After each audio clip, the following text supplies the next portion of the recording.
Good morning. As the chair of the Youth Parliament, I extend a heartfelt welcome to you all. It is a privilege to serve in this capacity and to guide and observe our young parliamentarians as they get engaged with national, regional, and international issues. The theme of this 14th Youth Parliament for Commonwealth Day is delivering a common future. As you may be aware, the Youth Parliament program serves to elevate and enlighten the younger generation in their pursuit of knowledge and information derived from their various areas of research and understanding of the issues.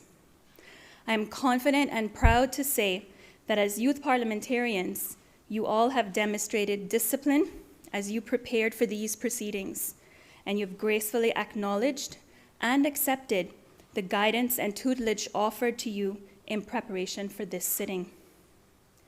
As you debate the sexual harassment bill and the opposition motion titled Restriction on High-Cost Housing and Implementation of a Land and Housing Purchase License for Non-Caymanians, it will be well received by all attendees and viewers.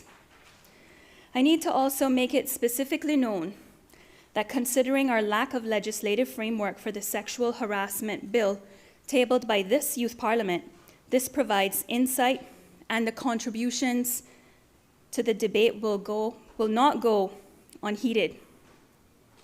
It is extremely pleasing and promising to see the youth parliamentarians prepared to debate this issue of such controversial and emotive nature. It is also good to see that you all are taking the lead. Clearly, what subject matter and context expounded on during the debate will be taken on board by policymakers and legislators to help craft legislative framework in due course. So rest assured that all of your hard work will be relied on.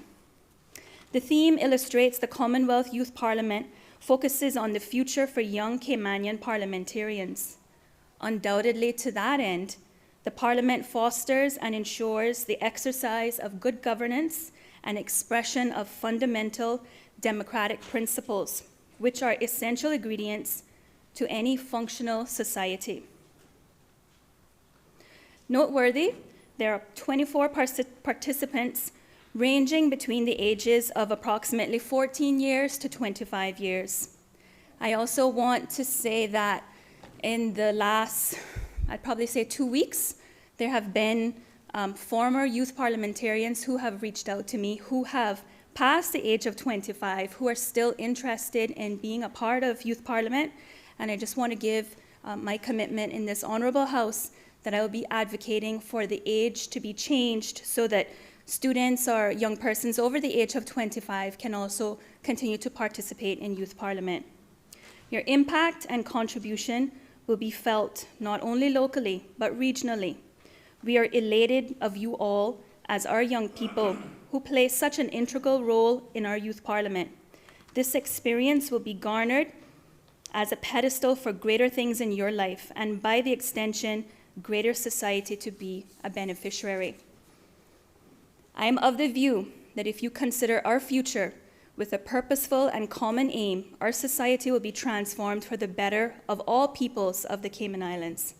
I sincerely wish each of you all the best in your deliveries and contributions today in this Youth Parliament. Thank you.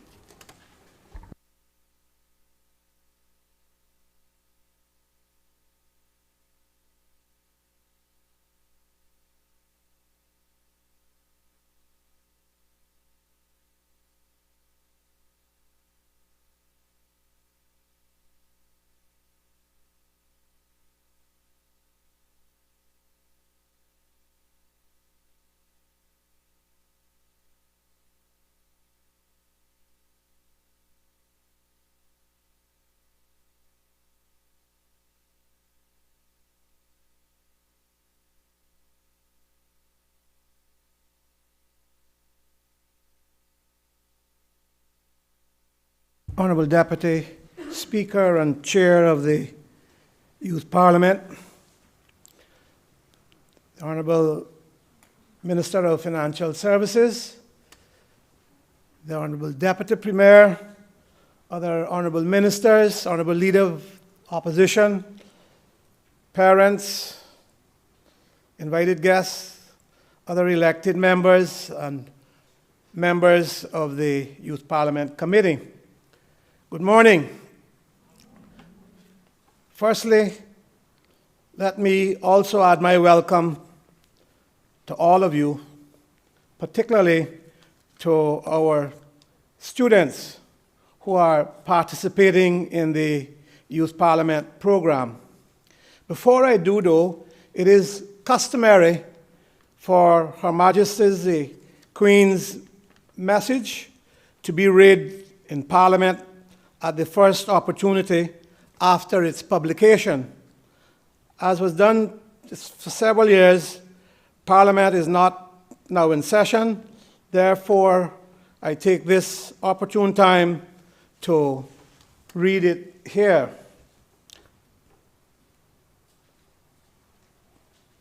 And it reads, "In this year of my Platinum Jubilee, it has given me pleasure to renew the promise I made in 1947, that my life will always be devoted in service.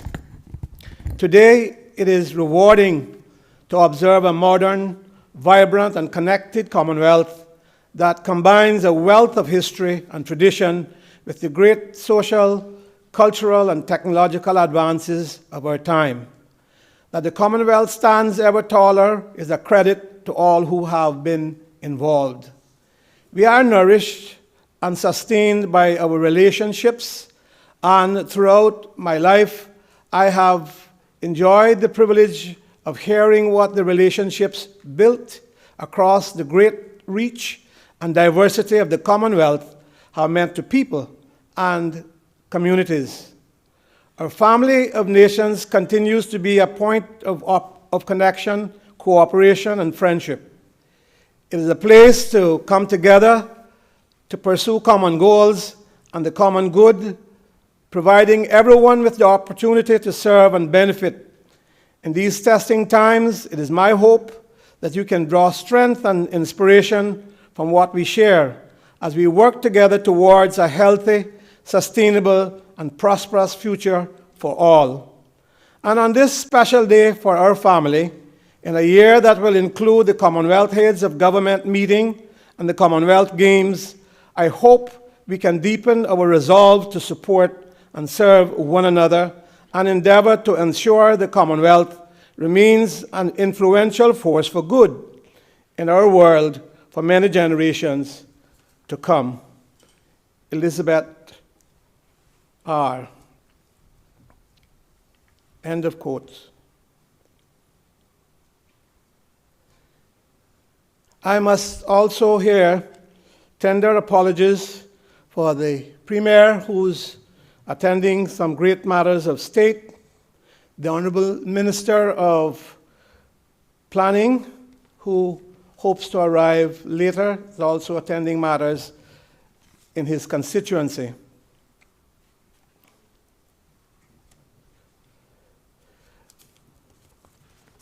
Youth parliamentarians, I will say you may be appropriately categorized as our potential future politicians, or certainly our parliamentarians for this sitting and this purpose. And I can tell you, some of you are well on the way in learning the habits.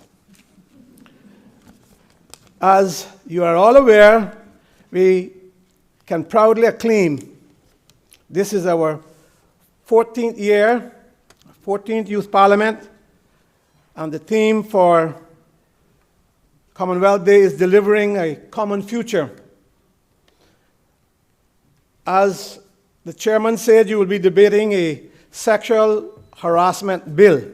Now, some weeks ago, our Deputy Speaker, your chairman now, talked to me about her desire to have legislation and what was possible as to how her bringing a motion to ask government to speed up the process. I understand there are now drafting instructions in play through the cabinet. So it is good for the government to have your views here today.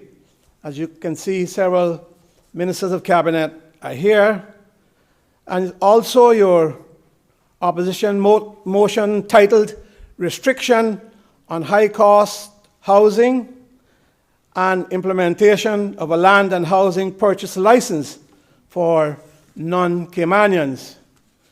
Now, politically, if you want a hot potato to deal with, you deal with the last part of that. However, the theme highlights and symbolizes that the Commonwealth Youth Parliament is intended and designed to demonstrate to future young Caymanian parliamentarians the role and purpose of parliaments as an institution for democracy and good governance. And so this setting provides a valuable opportunity to network with other participants across the Commonwealth. And you should, and hopefully you are doing that, taking the time to talk to the other youth parliaments across our region, or in fact, the wider Commonwealth if you can. And I know, of course, you talk to current members of Parliament who act as mentors in the program. As a result, participants have a unique opportunity to develop leadership experience whilst also being empowered to make a positive difference in shaping the future of their own community. So our annual Youth Parliament, hosted by our Commonwealth Parliamentary Association, brings young people aged 18 to 25, and you've heard some thoughts on that as well. But as parliamentarians, we are vanguards of the society. Undoubtedly, the future will bring many challenges, and the onus is on us to be prepared to equip ourselves in facing these difficulties and view them as opportunities. So we strive to develop a legislative framework and policy formulations for the development and progress of the society, and particularly of our youth.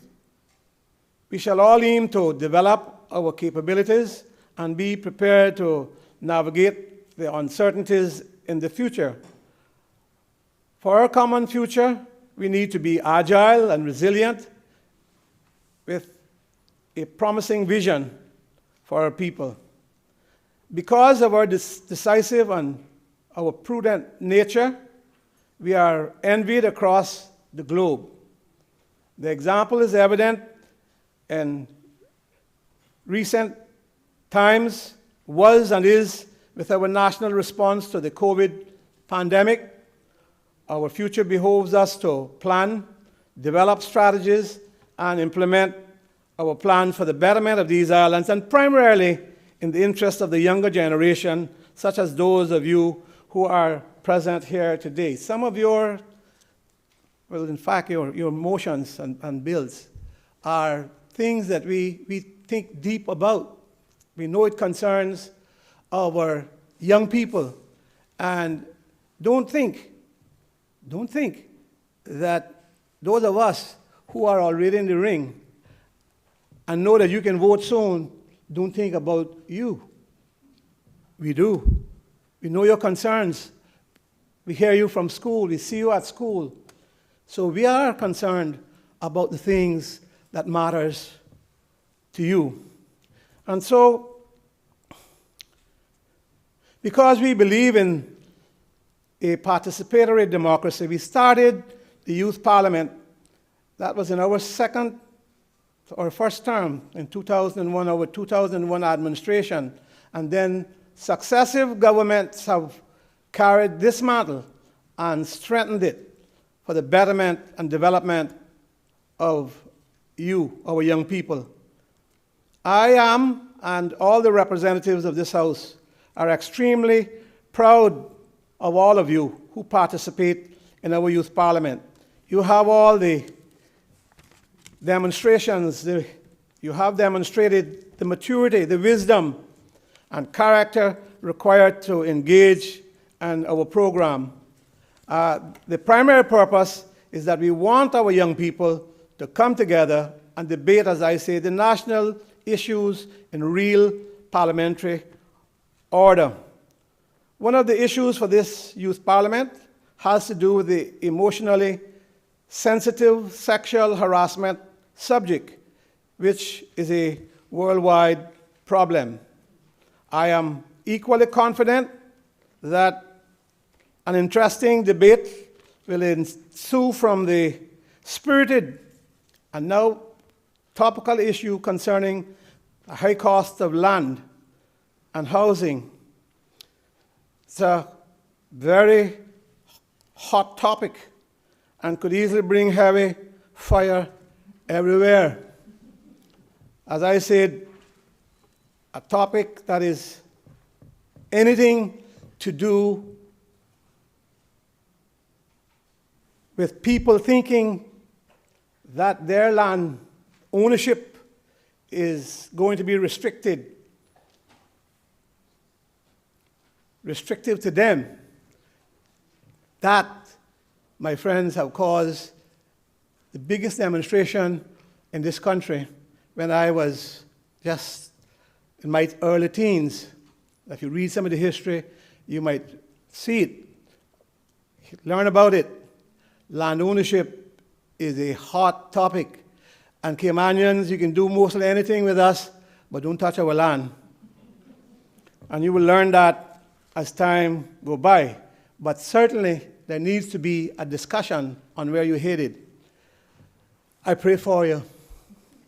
The Youth Parliament offers the empowering of leadership, and that's what you're doing, and equipping yourselves. We will listen attentively with your arguments and the relevant points you raise during your contributions, how you structure your presentation, craft your argument, distill and dissect the issues. These are critical. We will continue to encourage you to pursue your dreams and your career paths for a better quality of life and a continuous successful Cayman Islands. The caliber and quality and the character of the youth parliamentarians that I hear, and I must say that I feel a little bit old this morning when I see Michael Glidden here, because I remember when he was born, I was at his father's and mother's wedding. I knew him from that height. So I am feeling rather older than I am, or maybe that I look. I don't know what you think, but I'm glad. My own granddaughter participated. She's now in university. I know there are students here who has come back to this meeting today to be here. So it means something to those who have been in it. And I strongly believe that as a leader, if we adopt the approach of foresight, our agility and resilience over the coming years, we can develop the appropriate government priorities, create policies, continue with our effective communication strategy to grow public trust and protect our global reputation in order to safeguard our positive values and future for the Cayman Islands. You have a government that is thinking in your direction.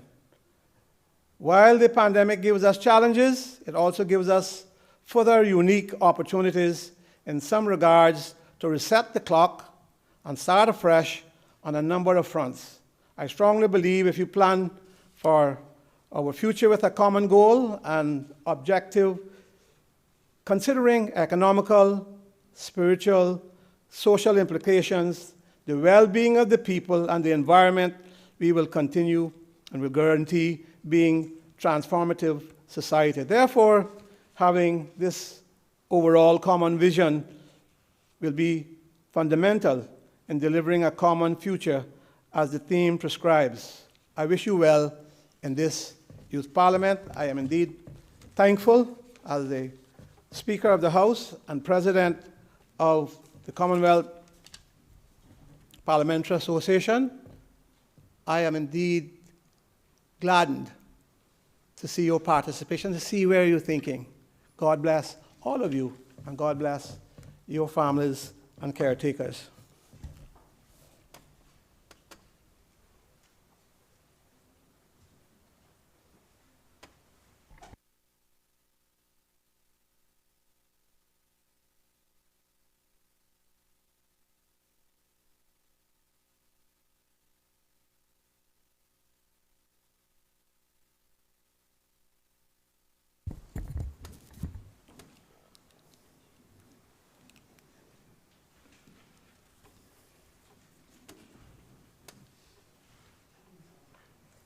Youth parliamentarians, good morning.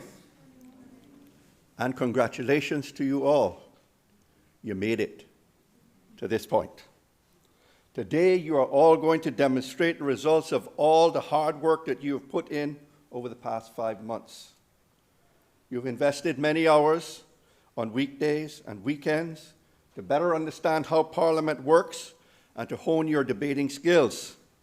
I do not doubt this morning that the experiences of this program will serve you well as you move to complete your education and begin your careers. The theme of this Youth Parliament is delivering a common future. That theme is timely in many ways. First, you young parliamentarians are undoubtedly representative of the diverse cross-section of Caymanian society. Your backgrounds are diverse. There is a mix of genders. And yes, even your accents are diverse. You reside in Grand Cayman and the Sister Islands. You are being educated at various local and public and private high schools and local and overseas universities.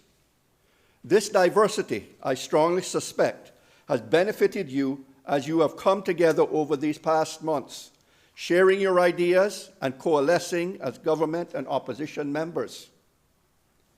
Diversity has proved essential as Cayman increasingly emerges as a country that punches above its weight in global finance, world-class tourism, and quality, cutting-edge medical care. Undoubtedly, Cayman's youth are increasingly embracing our diversity rather than being concerned with our differences. You show that you understand the importance of diversity in creating a shared common future for all who live and work and call our islands home. The global pandemic has turned all our lives upside down, but there is, at long last, a glimmer of light at the end of the tunnel. We are all working hard, the young and the not so young, to emerge from a COVID-19 world. Not just to emerge from it, but to learn the lessons needed to build a strong, healthy, positive future for all of our people. We have demonstrated and determined that we will not be defined by the pandemic, but rather by our resiliency. Our common future depends on our being resilient. Cayman and the world have also recognized the need to be better stewards of our planet and avoid a future climate disaster.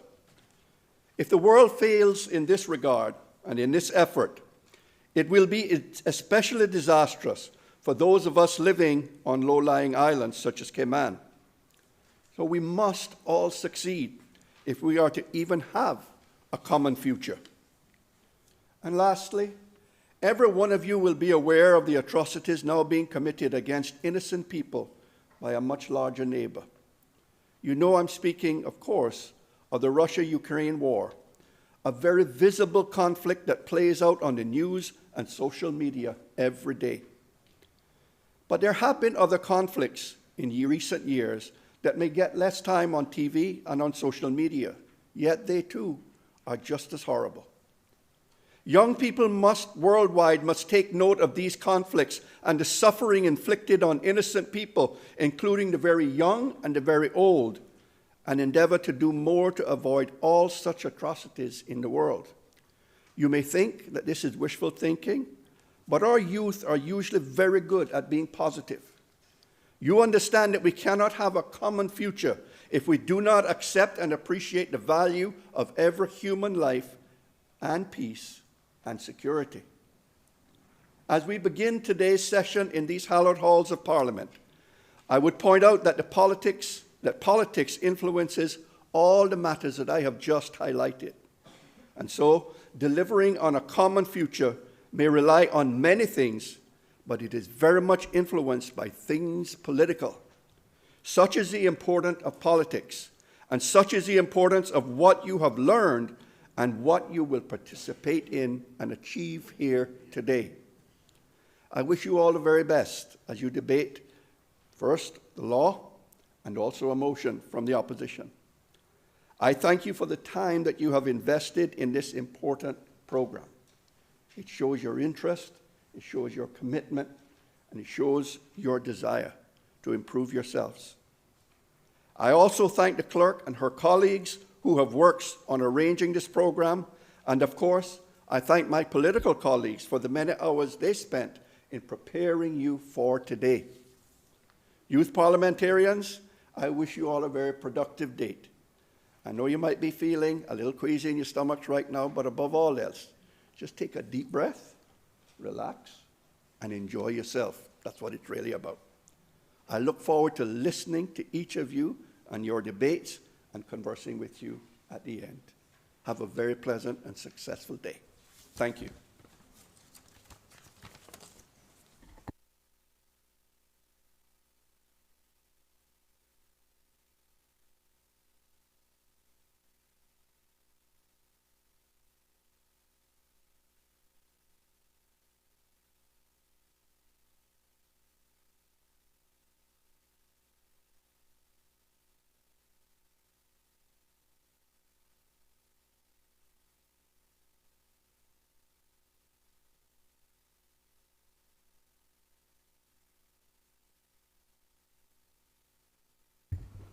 Good morning. I rise on behalf of the Honorable Premier to deliver his remarks on his behalf. As Mr. Speaker has recognized, he was called away on matters of state. There are a few words here that mention his apology, but I don't think they do it justice. When he called me this morning, he was absolutely disappointed that he wouldn't be here to see you all in action, because it's one of the things that gives him quite joy as the Premier of the Cayman Islands. I will say this was short notice, but I think his rationale for having me stand in is that the subjects of your debate overlap heavily with the Ministry of Investment, Innovation, and Social Development, particularly social development. There is one benefit. I don't know when I'd ever get a chance to speak from the Speaker's chair. So I really like the power and the authority up here. I don't want to get used to it, Mr. Speaker. But good morning. I am going to read the Premier's remarks verbatim, as these are his words. Unless I have a personal interjection, I will say so. I quote, "I am proud to be here with you this morning to celebrate this special Commonwealth Day as we focus on our youth parliamentarians. Wow, how time flies. It seems like it was just a few days or weeks ago that I was addressing the 2021 gathering of our youth here in these hallowed halls." One moment, I almost forgot something. I'll depart from the speech 1 second. I see that we have a secret shopper in His Excellency the Governor is here. And on behalf of the Speaker, I don't know that we'd had a chance to recognize you, sir. So on behalf of the whole House, welcome, Your Excellency. To our youth parliamentarians, I cannot be more proud. I know how hard you have worked since October of last year to make this day a meaningful success, giving your Tuesday evenings and eventually your Saturdays too. In fact, I believe your last session was just this past Saturday.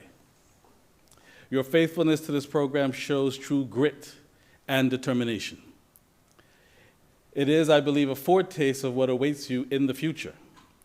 Today, your actions echo the words of the great American football coach Vince Lombardi. He said, and I quote, "It is time for all of us to stand and cheer for the doer, the achiever, the one who recognizes the challenges and does something about it."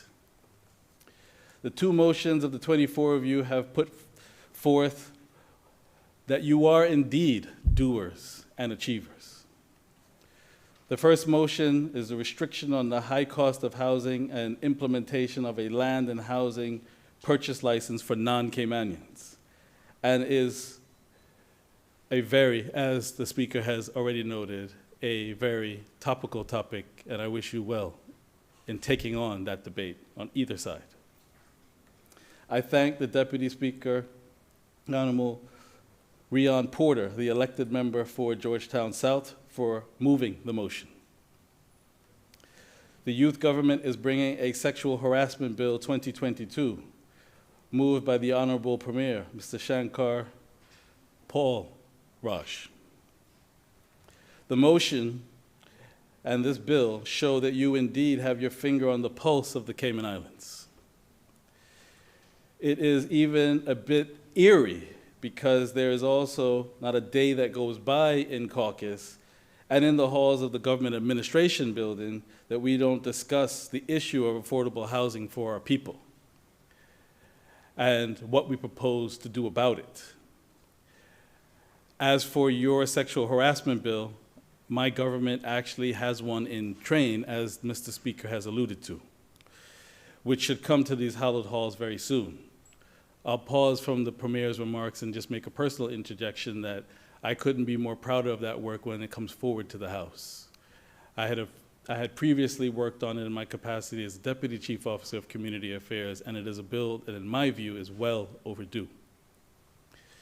Back to the Premier's remarks. I thank Youth Parliament Premier from St. Ignatius, the Youth Parliament Leader of the Opposition, Mr. George Green from Cayman Prep, and the Speaker, Ms. Shakira McPherson, for their service and leadership of the group.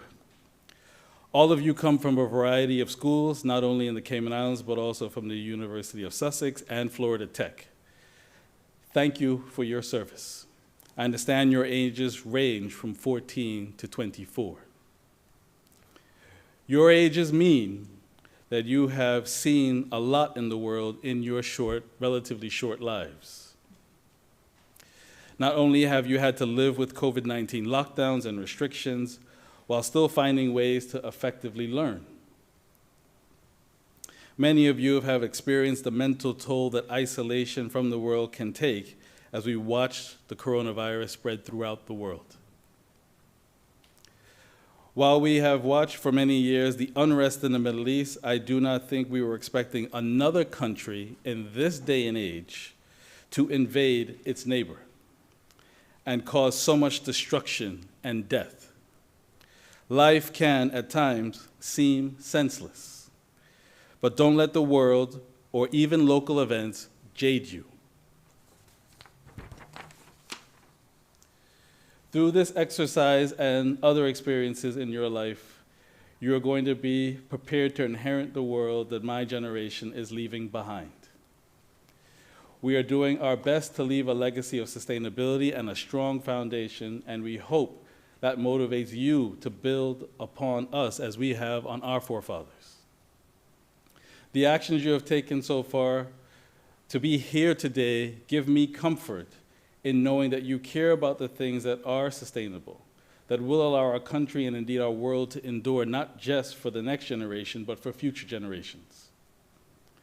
In fact, your motion and bill directly address 5 of the UN's 17 sustainable goals, the SDGs. No poverty, good health and well-being, gender equality, reduced inequalities, and sustainable cities and communities. I believe you are setting a firm foundation for a brighter future, one that might even find you back in this parliament as an elected member of government. To break from the Premier's remarks, Michael, that might pertain to you, I suspect. Maybe the apple doesn't fall too far from the tree. back to the Premier's remarks, I believe you will have a responsibility and opportunity beyond anything my generation has ever known. As I told the 2021 class of youth parliamentarians, my political career has been built on the generations that came before me. A long line of family members who were public servants. That realization was confirmed after I became Premier in 2021 and was standing on Panton Street at a public function. As I looked around, I already knew was firmly placed in my heart. I am indeed privileged to come from those who went before me, who put service above self. Today's youth parliament process showed members of the government and the opposition coming together to teach our future leaders how Parliament works and how helping our students prepare for their debates and presentations. I thank those members, in particular the Deputy Speaker, for that dedication. You yourselves have taken the first step by putting in the time and the effort to make this day a success. And the rest of the government certainly appreciates your participation today. I thank the staff of the Parliament and the other men and women behind Youth Parliament who have shepherded you through this process and made today possible. To those who are here to observe these proceedings, it is my distinct pleasure and honor to turn these distinguished chambers over to the assembly of articulate and intelligent young people and to declare the 15th Youth Parliament of the Cayman Islands officially opened. Thank you. End quote from the Premier. As a short personal conclusion, I would also like to echo what the Leader of the Opposition says. I don't know if any of you are nervous. I can share with you from my perspective that every time I take my seat, I am always nervous. Because it's a awe-inspiring moment to know that you have been elected to marshal a position, to be able to craft conclusions and shape the future on behalf of your people. It is an awesome power that you all in mock fashion are displaying today. So feel no way about your nerves. It'll be natural. But if any of my experience can help to take a page from my book, once you get started and that blood gets going and that fire in you is lit, I promise you your nerves will go away and your parents will be proud. God bless you all.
This Honorable 15th Youth Parliament is now in session. I will ask the Honorable Premier to say prayers. Let us pray. Almighty God, from whom all wisdom and power are derived, We beseech thee so to direct and prosper the deliberations of this 15th Youth Parliament of the Cayman Islands now assembled, that all things may be ordered upon the best and the surest foundations for the glory of thy name, and for the safety, honour, and welfare of the people of these islands.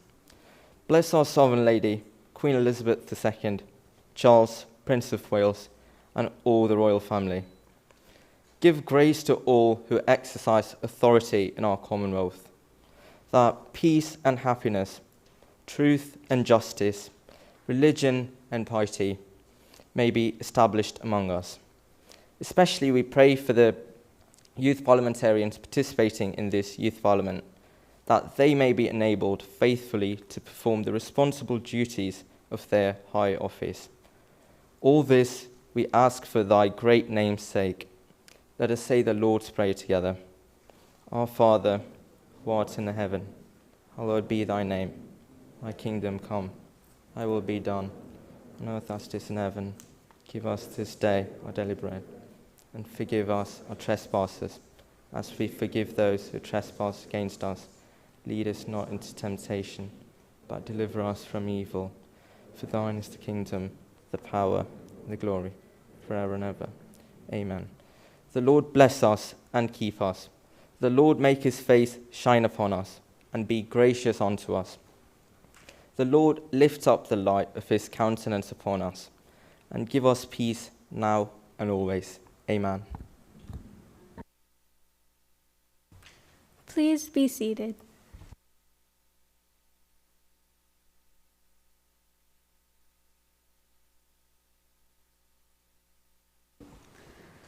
Reading of messages and announcements by the Speaker.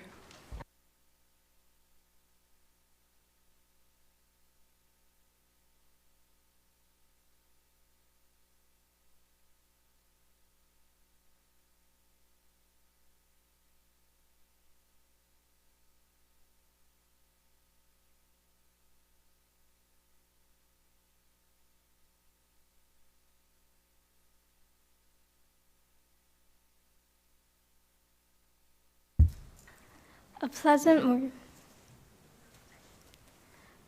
morning to you all.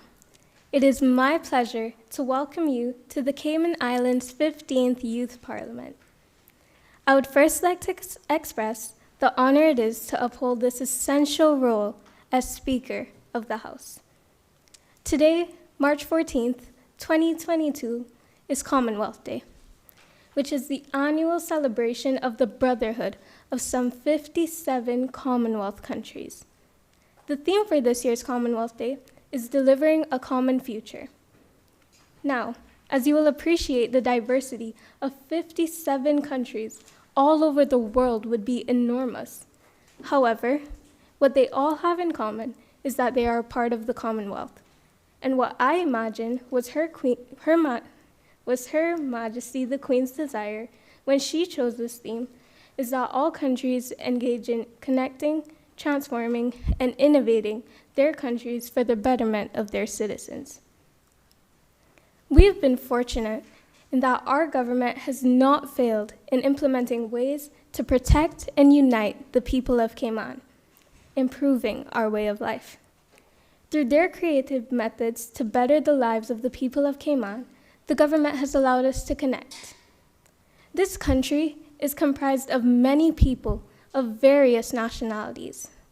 The government has made it safe for this diverse population to visit loved ones, go to work, attend school, and even gather here today to witness the hard work of these dedicated and determined young people who sit before you now. The excellent example set by our government has enabled the students in this honorable youth parliament to innovate, connect, and transform. Here today are individuals representing different schools and nationalities. Although we have our differences, we are united. We as youth parliamentarians have grown closer together by working tirelessly on the two topics that will be brought forward. And through connecting, we have worked diligently to ensure a successful debate today. Having noticed the issues within our society, the youth parliamentarians of this honorable House aim to create and change laws and regulations to combat such issues. Because of this process, we have transformed our views and opinions. The bill in motion brought forth to this honorable House by my fellow youth parliamentarians aim to achieve such goals. We, as young people, have witnessed problems that have potential to severely affect Cayman and its future. Therefore, we, as youth parliamentarians, believe that it is of utmost importance that these issues are discussed so that Cayman can become a better place, a safer place for our generation and the generations that follow. I look forward to a lively debate on the two topics chosen by the youth parliamentarians. Thank you.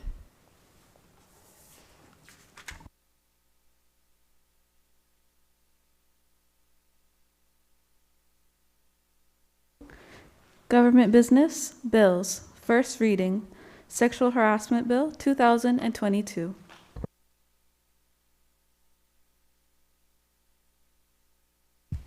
The bill has been deemed to have been read a first time and is now set down for second reading.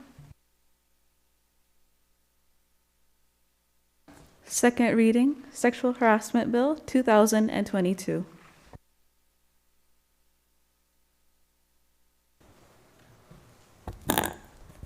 I recognize the elected member for Georgetown South. Madam Speaker, I beg to move a motion to suspend Standing Order 32-4. The motion put forward is that Standing Order 32-4 be suspended to permit members to read from their speeches. All those in favor, please say aye. Aye. Those against, no. The ayes have it.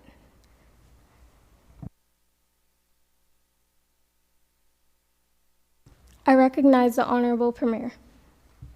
Madam Speaker, I beg to move a bill shortly entitled the Sexual Harassment Bill 2022.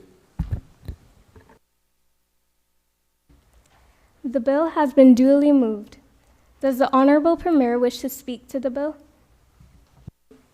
Yes, Madam Speaker.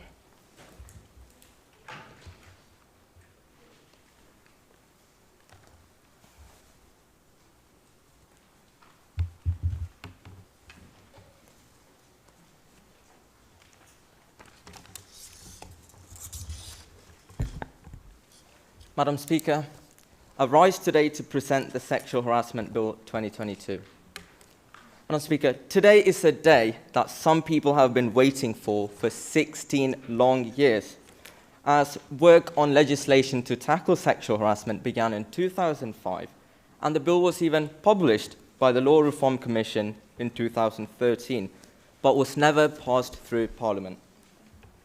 So, Madam Speaker, I take immense pride in presenting this bill in the House today. I take pride in presenting this bill which will make our schools free of sexual harassment, our offices free of sexual harassment, and essentially our streets free of sexual harassment. So, Madam Speaker, this is a bill that will make our country as a whole safer. Madam Speaker, as stated in the bill, when this bill is passed, sexual harassment will become a criminal offence and would carry a maximum penalty of a fine of $5,000 or to imprisonment for a term of 5 years or to both. With this, what the government wants to instill in potential criminals is fear. A fear that this disgusting behaviour of sexual harassment will not be tolerated in our country. Madam Speaker, anyone in their right state of mind will know that this behaviour isn't right and that it is evil. But of course, we have the criminal minority who continue to sexually harass children, classmates, and colleagues. And what this bill will do is justice and consequence. Madam Speaker, there has to be serious consequences for committing the appalling act of sexual harassment.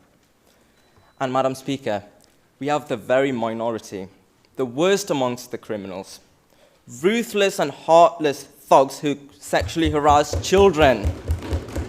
And for those thugs, the only thing they deserve is a tougher sentence.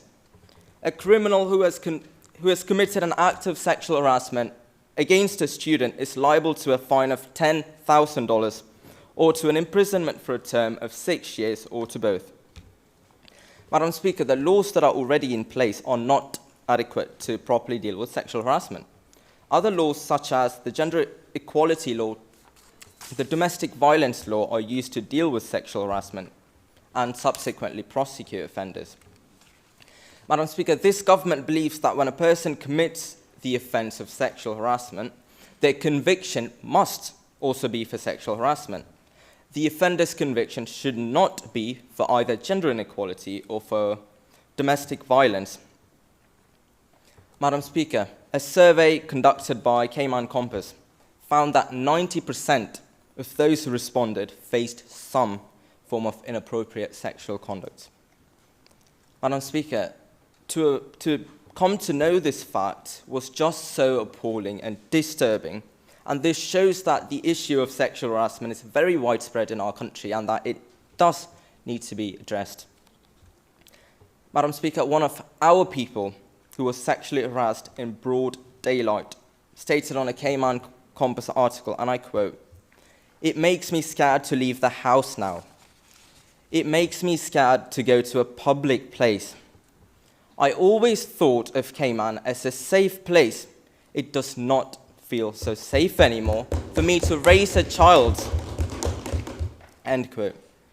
Madam Speaker, the lady's sense of security has been irreversibly damaged. And is this what our beloved Cayman Islands, is this the beloved Cayman Islands we want to portray?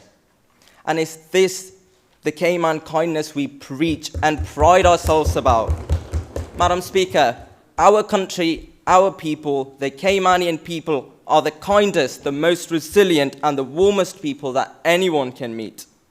And this bill, Madam Speaker, seeks to reinstall the Cayman kind and the Caymanian spirit by making people feel safe again, by making people feel safe enough to leave the house, by making people feel safe enough to go to a public place.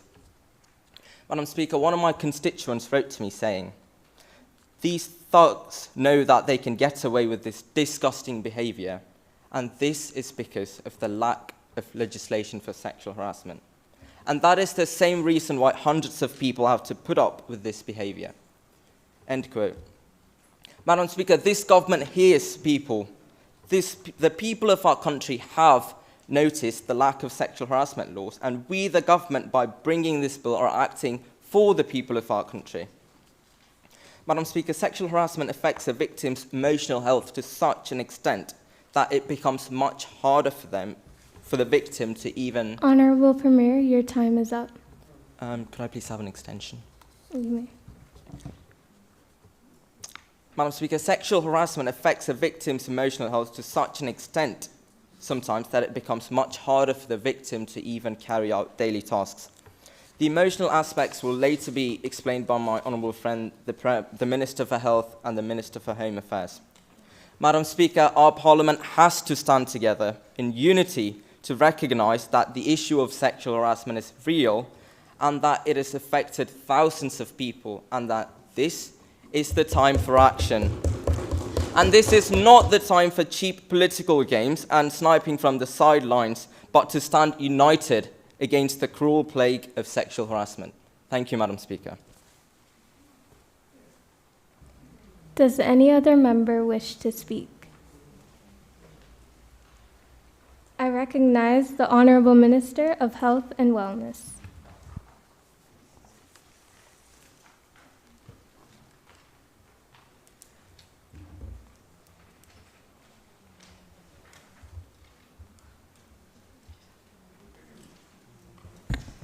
Thank you, Madam Speaker. Madam Speaker, did you know? Did you know that nearly 3 in 4 sexual harassment claims in the workplace go unreported? That 55% of victims experience retaliation after speaking up? That 31% of sexual harassment or assault victims felt anxious or depressed afterward? Sexual harassment has left a ginormous mark on the lives of victims and has especially affected their mental health. Madam Speaker, I stand here today as your Minister of Health and Wellness to address the issue of sexual harassment And as the Minister of Health and Wellness, it is my job to ensure that this issue is brought to an immediate halt. To do so, we mustn't pretend like sexual harassment is a joke or something to be played with. We must act, and we must act now. Referring to Sexual Harassment Bill 2022, Part 3, Clause 11 states, I recognize the elected member for East End. Thank you. I'm just a point of order, please. What is your point of order? My point of order is to ask for evidence to prove these statements. The honorable member stated some statistics and they weren't referenced. May we please have evidence for that? Honorable Minister of Health and Wellness, do you have the supporting documentation? for that specific statement, I do not. It's on my computer. However, I do not have the physical evidence.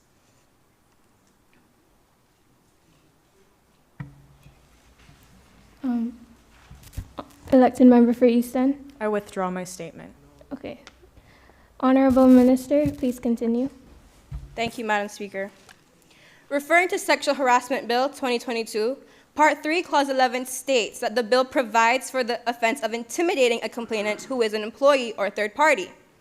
Intimidate, bully, harass. All these words technically mean the same thing. We all know of the effects of bullying, and many people have died because of it. An offender intimidating a victim is no different. When a person is sexually harassed, they are belittled, disrespected, and made to feel unvaluable. And to put the icing on the cake, they're told to keep their mouth shut or something bad will happen. Quid pro quo, Madam Speaker, literally meaning what for what, is a phrase to express the exchange of goods or services in which one transfer is contingent upon the other. Or in terms of sexual harassment, I'll do this if you let me do this. I'll promote you if you let me touch you. I'll give you better office space if you let me take you out. No, I didn't ask if you had a husband or a boyfriend. If you don't do this, you're fired.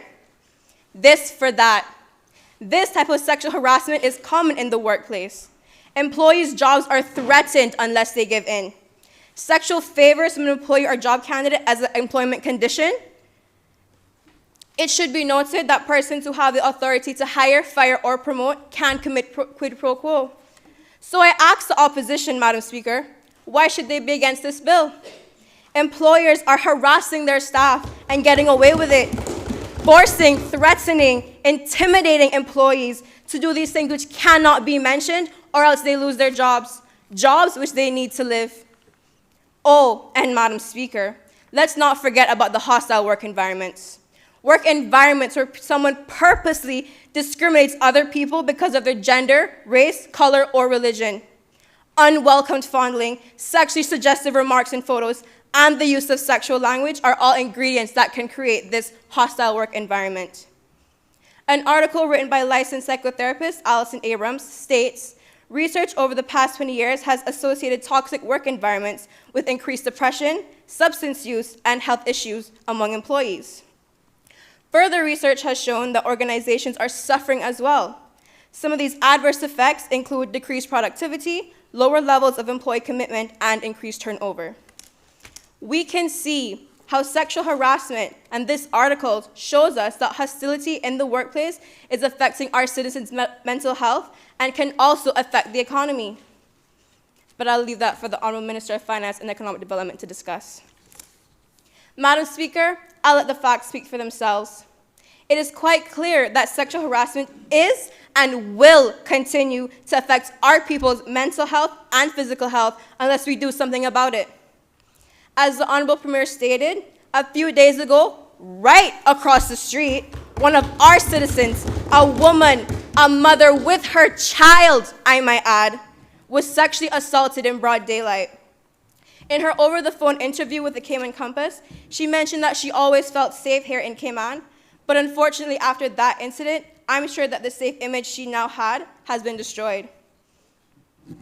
I recognize the elected member for East End. Madam Speaker, point of order. What is your point of order? My point of order is to ask for some physical evidence to prove her statement. Which statement? Your statement in relation to your articles. I have the physical evidence with me, Madam Speaker. Sergeant at Arms, could you bring it to me, please? It's highlighted in yellow.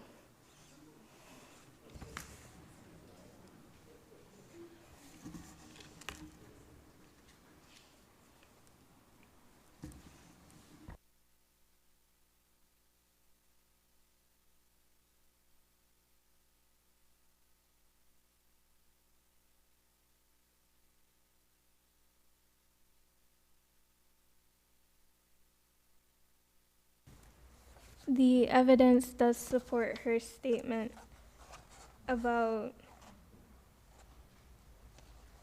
the toxic environment in resulting in decreased productivity. Madam Speaker, may I please see this physical evidence? Yes, you may. Honorable Minister, you may continue your speech.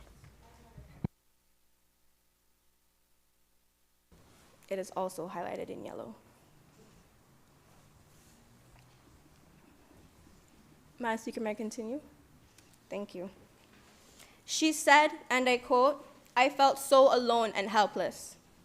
Madam Speaker, Maslow's hierarchy of needs states that we need safety to survive. This lady's safety has now been stripped from her, and now she lives in fear of being assaulted again. Madam Speaker, I can assure you that living in fear is not good for your mental health. Living in an age where mental health issues are now coming to light, I ask the opposition to also consider the mental health of these victims and vote yes to this bill. Thank you, Madam Speaker. Does any other member wish to speak? I recognize the Honorable Attorney General.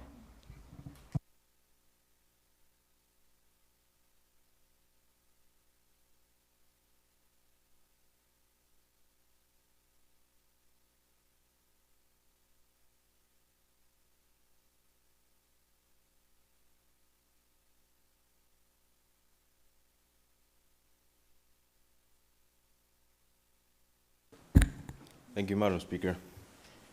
Today I rise to speak on the Sexual Harassment Bill of 2022. The recurring issue of sexual harassment is present in homes, schools, in the workplace, and in the public. It knows no boundaries, it knows no age, it knows no class or creed. These acts hold no bias against gender or sexual orientation. Madam Speaker, the goal of the Sexual Harassment Bill is to establish clear and specific definitions of acts and widen the scope of protection for all.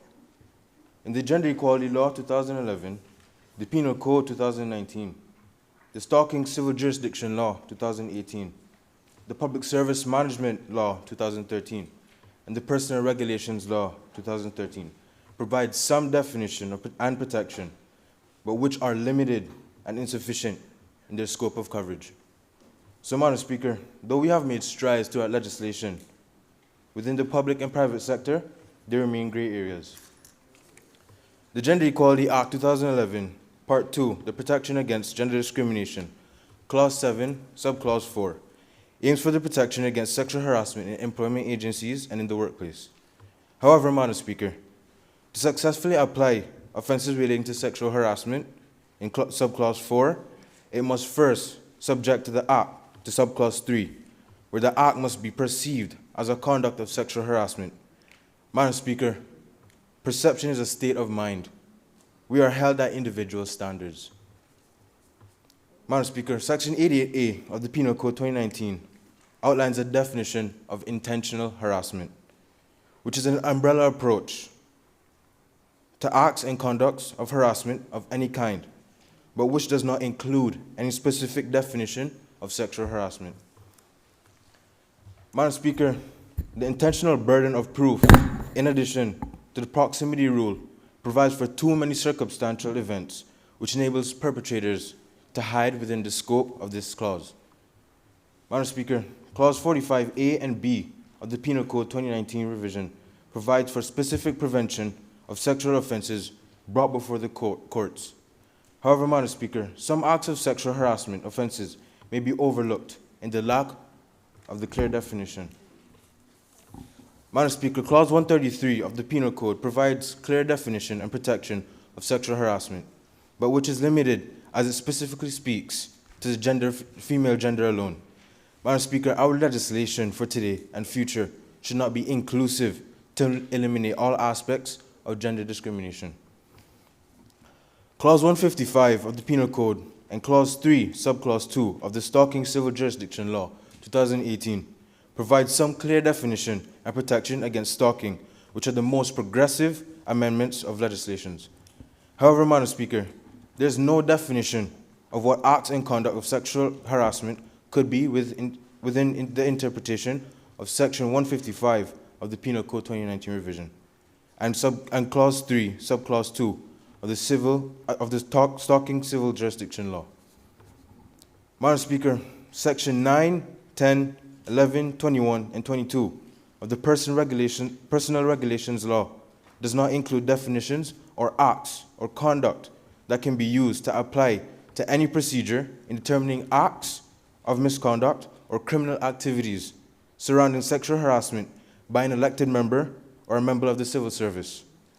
Madam Speaker, as is evident, definitions that do exist are limited and are ambiguous, and which depreciates our government's ability of good governance for the civil service. Madam Speaker, the solution presented in the Sexual Harassment Bill of 2022 addresses these inadequacies and inefficacies of current legislations that are now being put forward in the Sexual Harassment Bill of 2022. Where the Sexual Harassment Bill seeks to, 1, provide a clear and precise definition of acts and conducts of sexual harassment for criminalization, which is a streamlined and equitable tool which enables structured security and governance for the people of the Cayman Islands. 2, the bill seeks to mandate inclusive policies in educational institutions and in the workplace, which will hold employers at high standards of accountability in the protection for all employees against acts and conducts of sexual harassment among small, medium, and large institutions, whether public or private. Remove gender discrimination in application of the definition of acts and conducts of sexual harassment. Establish a sexual harassment tribunal. Honorable Attorney General, your time is up. Madam Speaker, may I ask for an additional minute to continue my speech? You may. Thank you. Establish a sexual harassment tribunal. Extend the requirement of the sexual harassment policy within educational institutions to students that will further enhance initiatives such as anti-bullying and safeguarding of children against acts and conducts of sexual harassment. Madam Speaker, as we take part in the celebration of the World Commonwealth Day today, let us showcase first world and progressive leadership by introducing the Sexual Harassment Bill of 2022 in the Cayman Islands. Madam Speaker, it is crucial that this bill is introduced into legislation, as it will result in more equitable convictions and for the coverage of our democracy from those who transgress the set revisions. Thank you, Madam Speaker.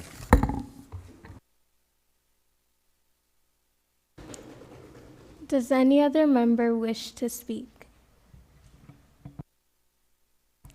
I recognize the Honorable Leader of the Opposition.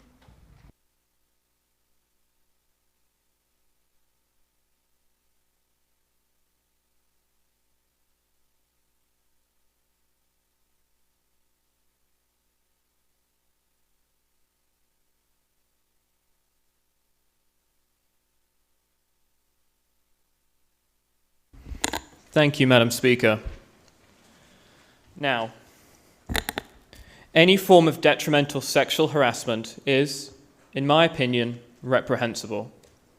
This is something that I imagine everybody in this House firmly agrees with. However, there is a not so fine line between what is and what is not sexual harassment when regarding the verbal aspect. How does one determine between compliments and aggressive provocation? I think that this bill, although it has good intent, undermines itself in its failings to recognise this. Madam Speaker, Part 2, Subclause 1b of this bill states that sexual harassment is when an individual makes an unwelcome sexual comment to another person. But where do you draw the line between a harmless compliment and a reprehensible remark? there is an unarguable uncertainty created by the inadequacy of their definition. Their definition does not state a definitive line between what is and what is not sexual harassment. Because of this, we believe that people will be afraid to exercise their fundamental human right of freedom of speech. Madam Speaker, there is a difficulty with criminalising sexually harassing behaviours, like they wish to do so, in places such as the workplace.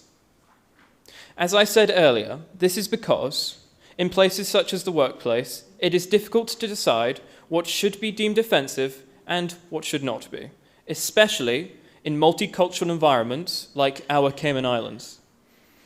A great example of this would be that some women of Muslim faith avoid shaking hands for historical cultural reasons.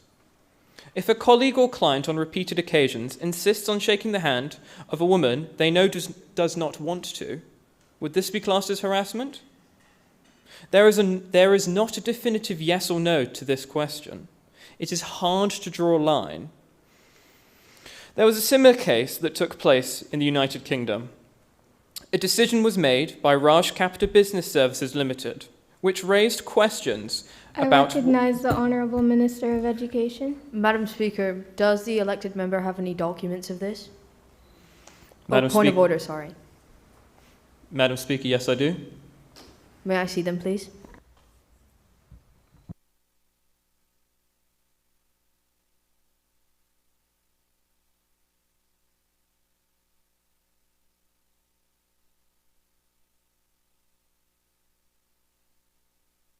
Madam Speaker, do you wish to see data regarding women of Islamic faith or Raj Capita Business Services Limited?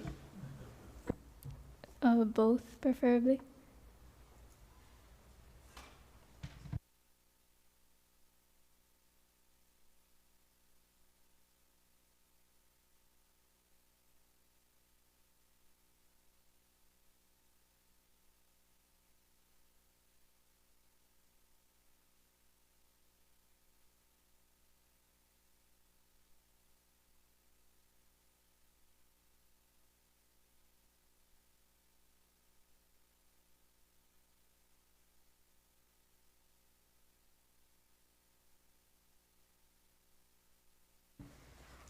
Honourable Leader of Opposition, you may continue.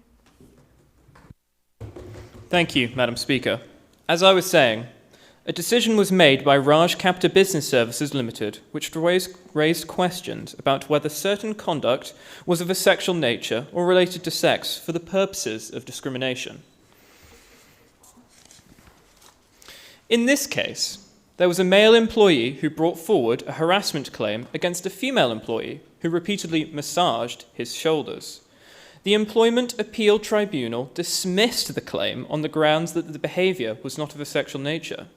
Now, many would argue that this was in fact sexual harassment. However, the tribunal was unable to prosecute this claim because of its small set of rules were technically not violated, despite that arguably a sexual harassment occurred. That is why this bill is flawed. Where do you draw the line? Another issue I have with this bill is that it is technically in violation of Article 19 of the Declaration of Human Rights.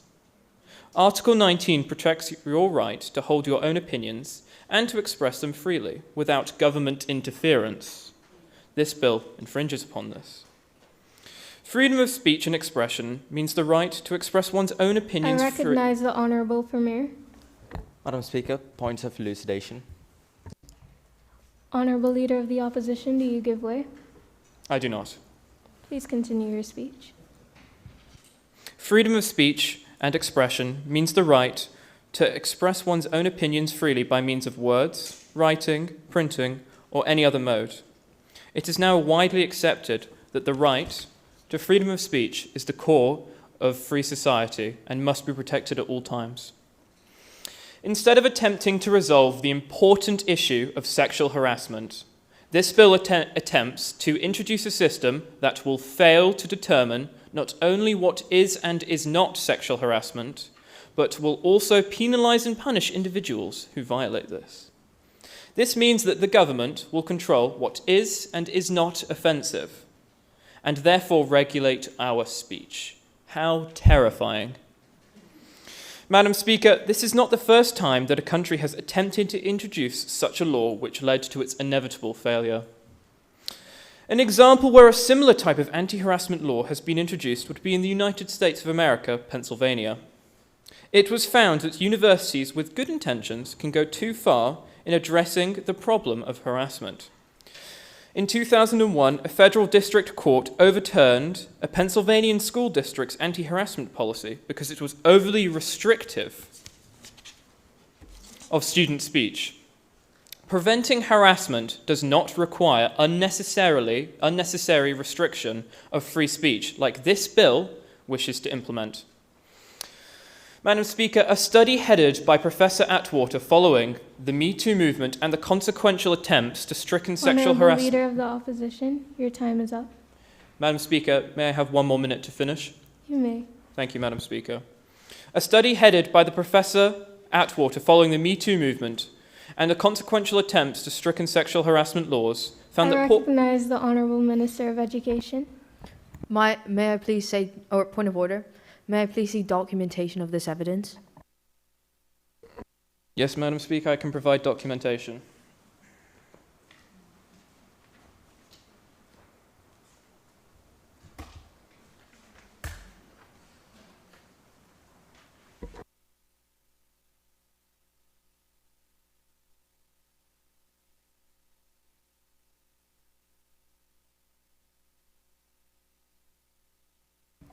Honourable Leader of the Opposition, you may continue your speech. Thank you, Madam Speaker. Sexual harassment laws were found. A study headed by Professor Atwater following the Me Too movement and the consequential attempts to stricken sexual harassment laws found that poor harassment laws, such as this one, lead to 16% of men and 11% of women said that they were reluctant to hire attractive women. 15% of men and 15% of women agreed with the statement they would be unwilling to recruit women for jobs involving close interpersonal interactions with men, and 41% of men said that they now avoided one-on-one meetings with female colleagues when no one else was present. Madam Speaker, this is important because it seems like the consequences of this bill could harm certain rights and liberties of women in their progression of the workplace and in the general goal of gender equality. Madam Speaker, to conclude, the problem I have with this bill is that I fear that because of the unarguable uncertainty created by the inadequacy of their definition, people will be afraid to exercise their fundamental human right of freedom of speech, but as well as this, be afraid because they are unaware what does and does not constitute sexual harassment. Thank you, Madam Speaker. Does any other member wish to speak? I recognize the Honourable Minister of Financial Services.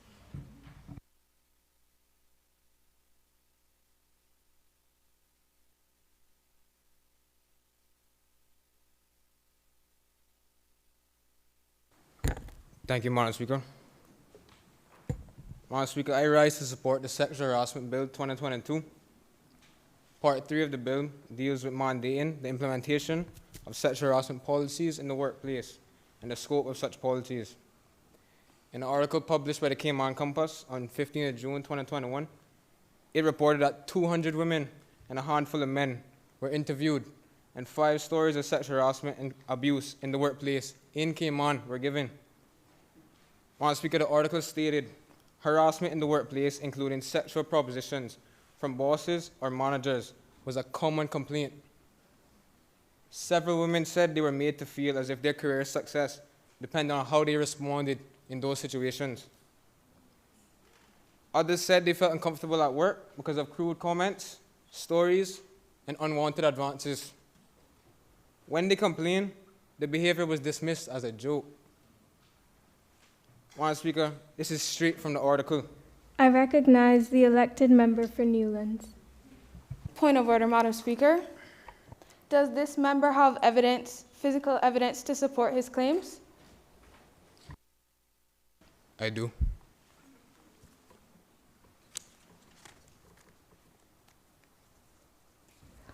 Honorable Minister, could you please provide the evidence?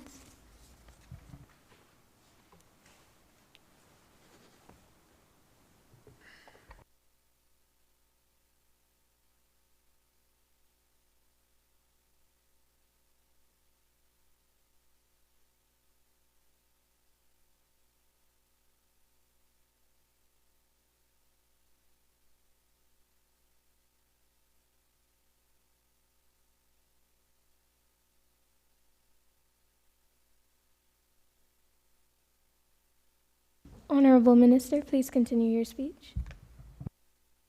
Thank you, Madam Speaker. Madam Speaker, the workplace sexual harassment statistics are outrageous. In a survey done by the Cayman Compass, 144 people claim that they face sexual harassment, but 60% did not report the incident. Only around 15% told their employer, and less than 15% of those that did make a report were even satisfied with how the complaint was handled. And a third of those that responded said that they were the ones that faced consequences. Madam Speaker, can you imagine that? A third of the people that reported it, were the ones that faced consequences. Imagine that you are a victim of sexual harassment, and when you reported it, you were the one that faced repercussions. Madam Speaker, this is appalling. This is why the Sexual Harassment Bill 2022 needs to be passed, as we want all victims to feel comfortable to report to their employer. Madam Speaker, Clause 7 provides for the duty of an employer to formulate a sexual harassment policy for implementation in the workplace. This will create a standardization across all workplaces in Cayman Islands to ensure a consistent approach in dealing with and preventing sexual harassment in the workplace. Not all employers have sexual harassment policies in place, and the ones that do have, at the end of the day, the way that employee is dealt with is up to the employer, or, in many cases, not even dealt with at all. Madam Speaker, if sexual harassment is allowed to thrive in the workplace, it is a no-win situation. Employers will experience poor employee morale, low productivity, and potential lawsuits.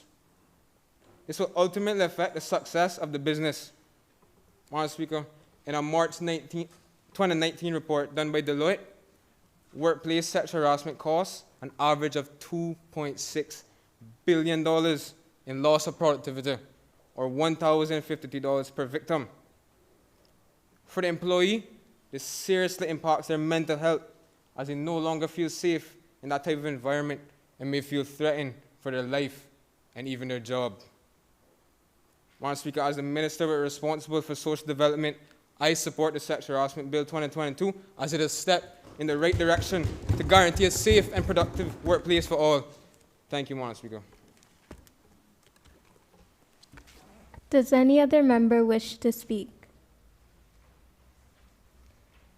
I recognize the elected member for Cayman East.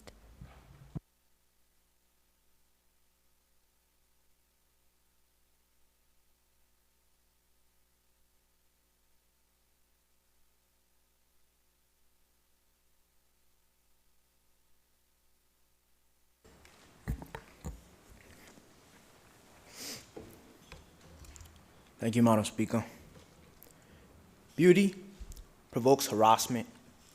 However, it looks through the eyes of those who commit sexual harassment when deciding what provokes it. That comes from the Beauty Myth, 1990, by Naomi Wolf.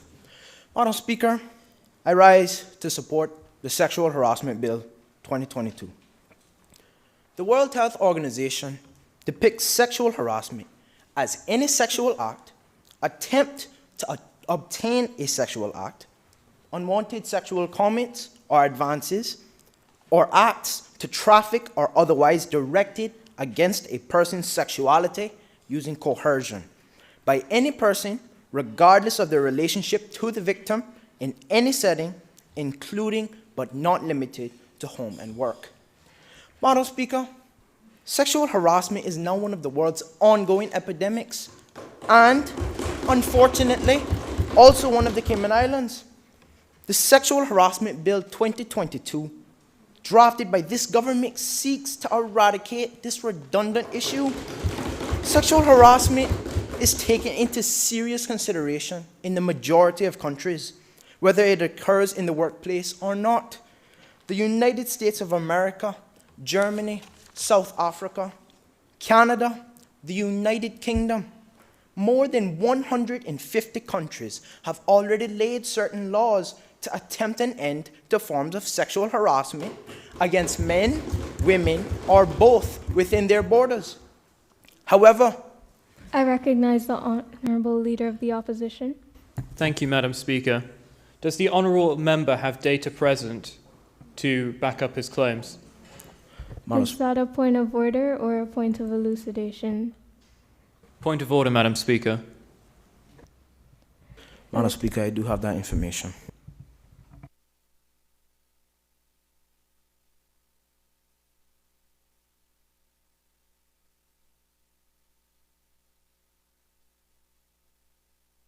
Madam Speaker, I do have several copies, one for you and the opposition.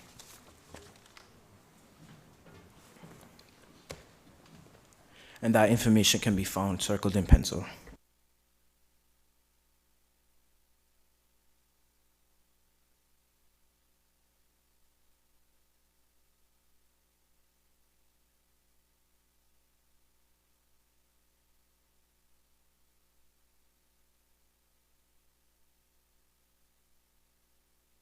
Elected member, please continue your speech.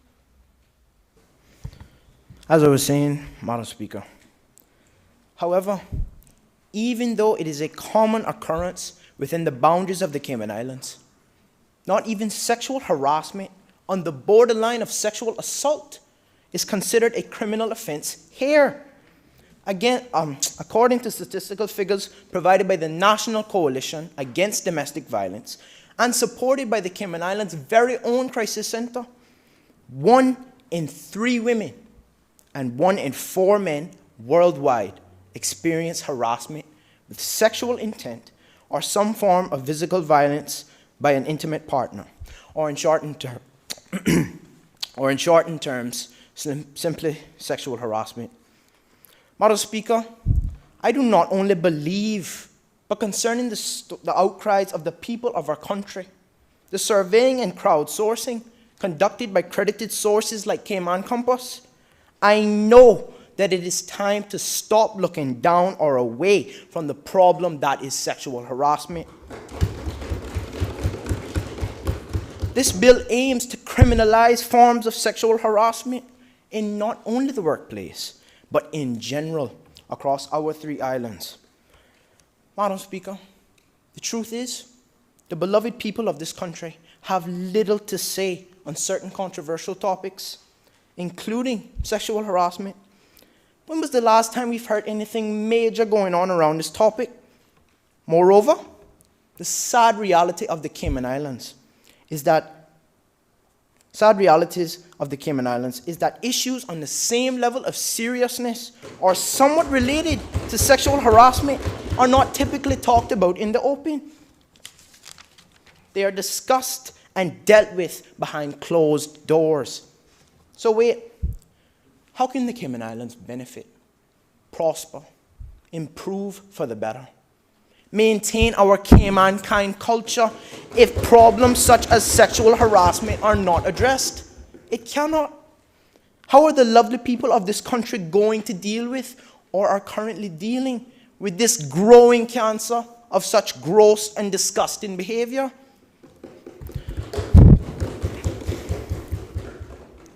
On Wednesday, June 23rd, 2021, the news source Cayman Compass produced another beautifully crafted article.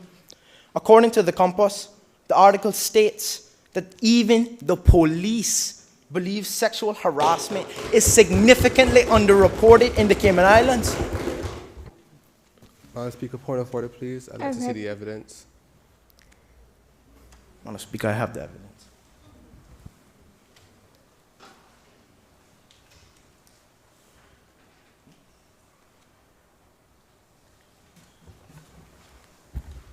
Madam Speaker, I also have evidence that can support the honourable member's motion.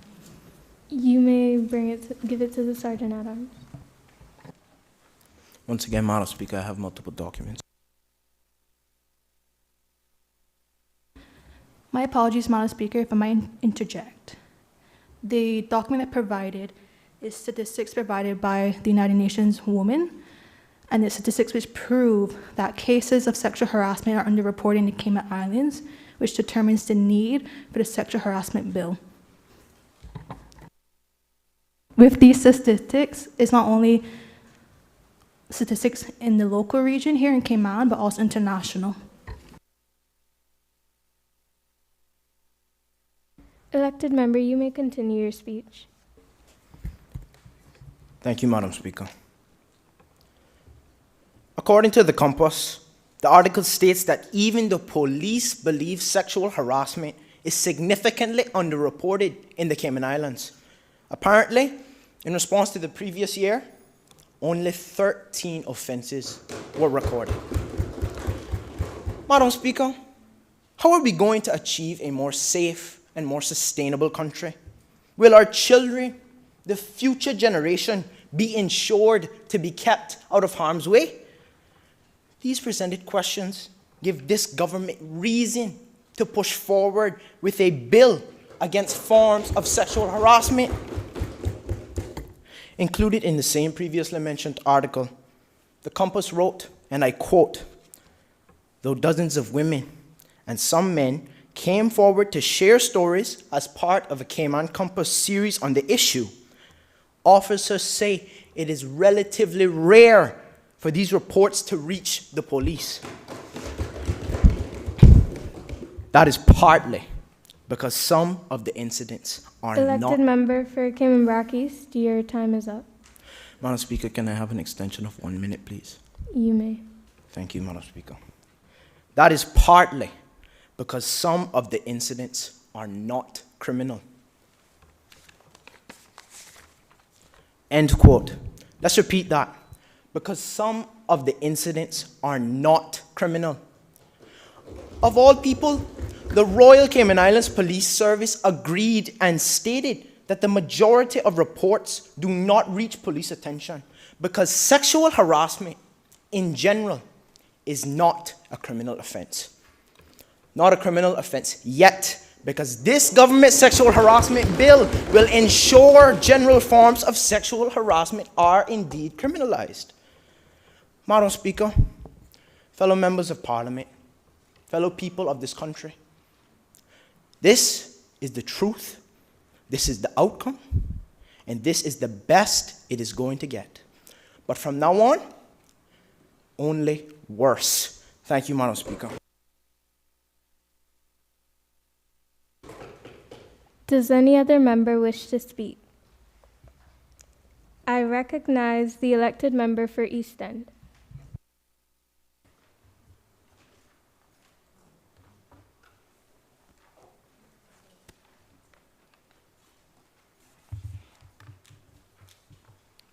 I would first like to thank Madam Speaker for allowing me the opportunity of speaking before you today.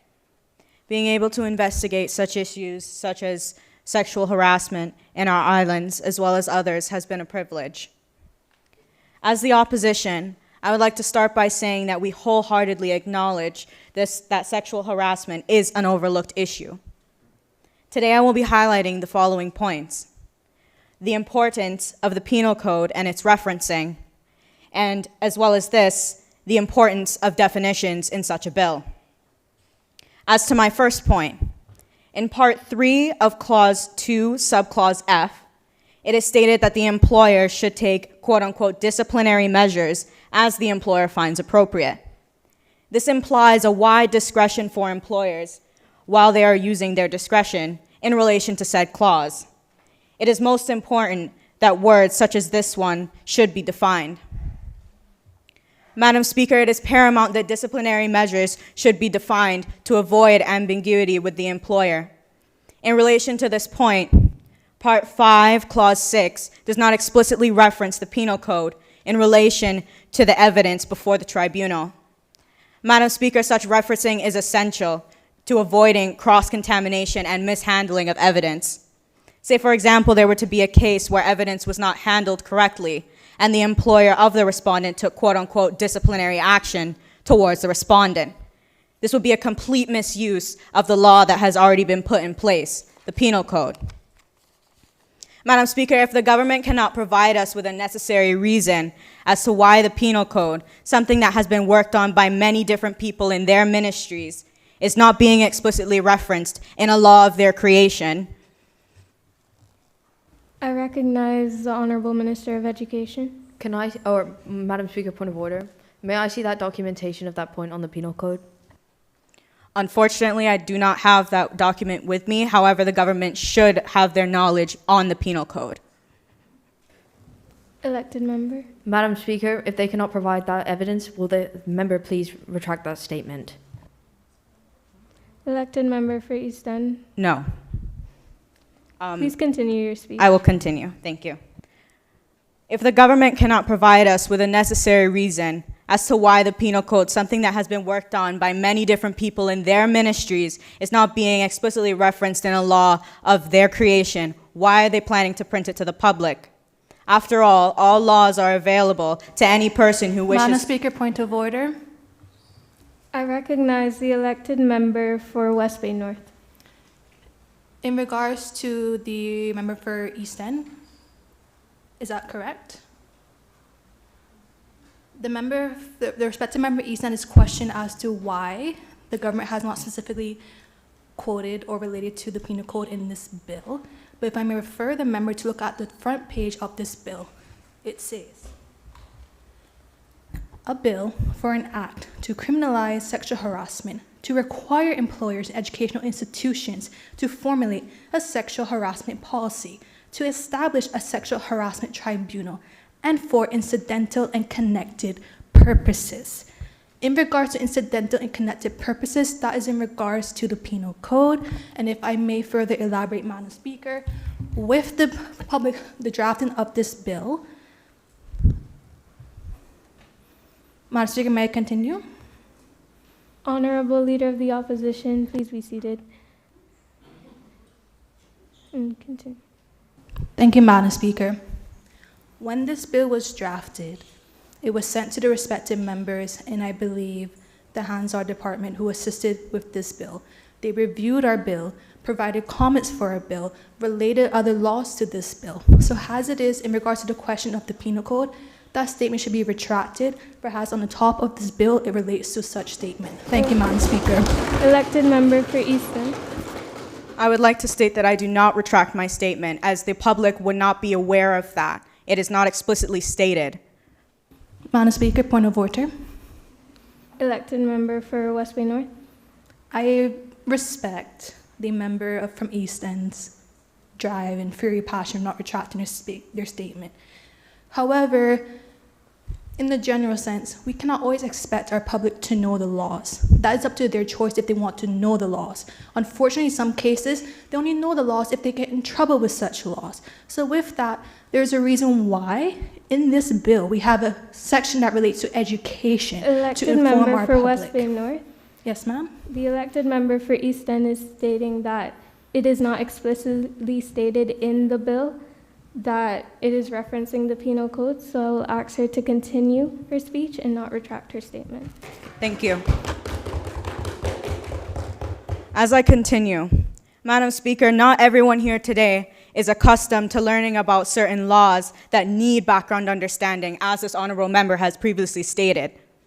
And this does not make the public ignorant, as it is not their job unless they are in an occupation which requires them to know about the Penal Code. Their government, our government, Madam Speaker, is meant to have provided them with that knowledge to deepen their understanding on complex issues surrounding criminal law and its relation to sexual harassment. Madam Speaker, can the government assure us that such definition, as well as others, will not plant the seed of negative and unnecessary issues within our community when handling these cases? And that such evidence will be handled correctly under the laws that they have already created? We have to ask ourselves these questions, Madam Speaker, as the government is being seemingly more reactive than proactive. I would like to close with the reinforcement of the fact that sexual harassment is acknowledged by the opposition in the workplace and in any other circumstance. However, definitions must be unequivocally defined. And, as well as this, the penal code must be referenced, as our government is meant to have provided the public with necessary information for them to understand certain laws. Our government is responsible for creating an act that is neither within the employee's or employer's favor, but rather out of rationality and fairness, as these virtues are what our islands were founded on. Thank you, and I yield the rest of my time. Does any other member wish to speak?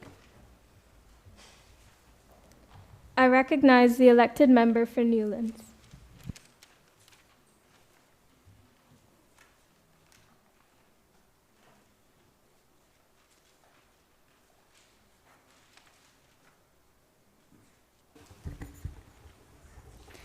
Thank you, Madam Speaker. I would now like to bring to your attention the government's sexual harassment bill. Now, the topic of sexual harassment is one that is very controversial and topical. Especially in the Cayman Islands, we need to have regulations like these in place to protect our citizens. But who is to say that these regulations are not already in place? That being said, this government has shown its apparent ignorance to the current acts and regulations that are already in place. I recognize the Minister of Education.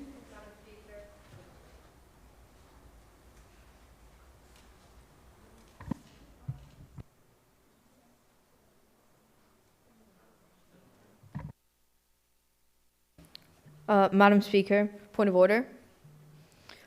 Decorum. Can the member please take back that statement?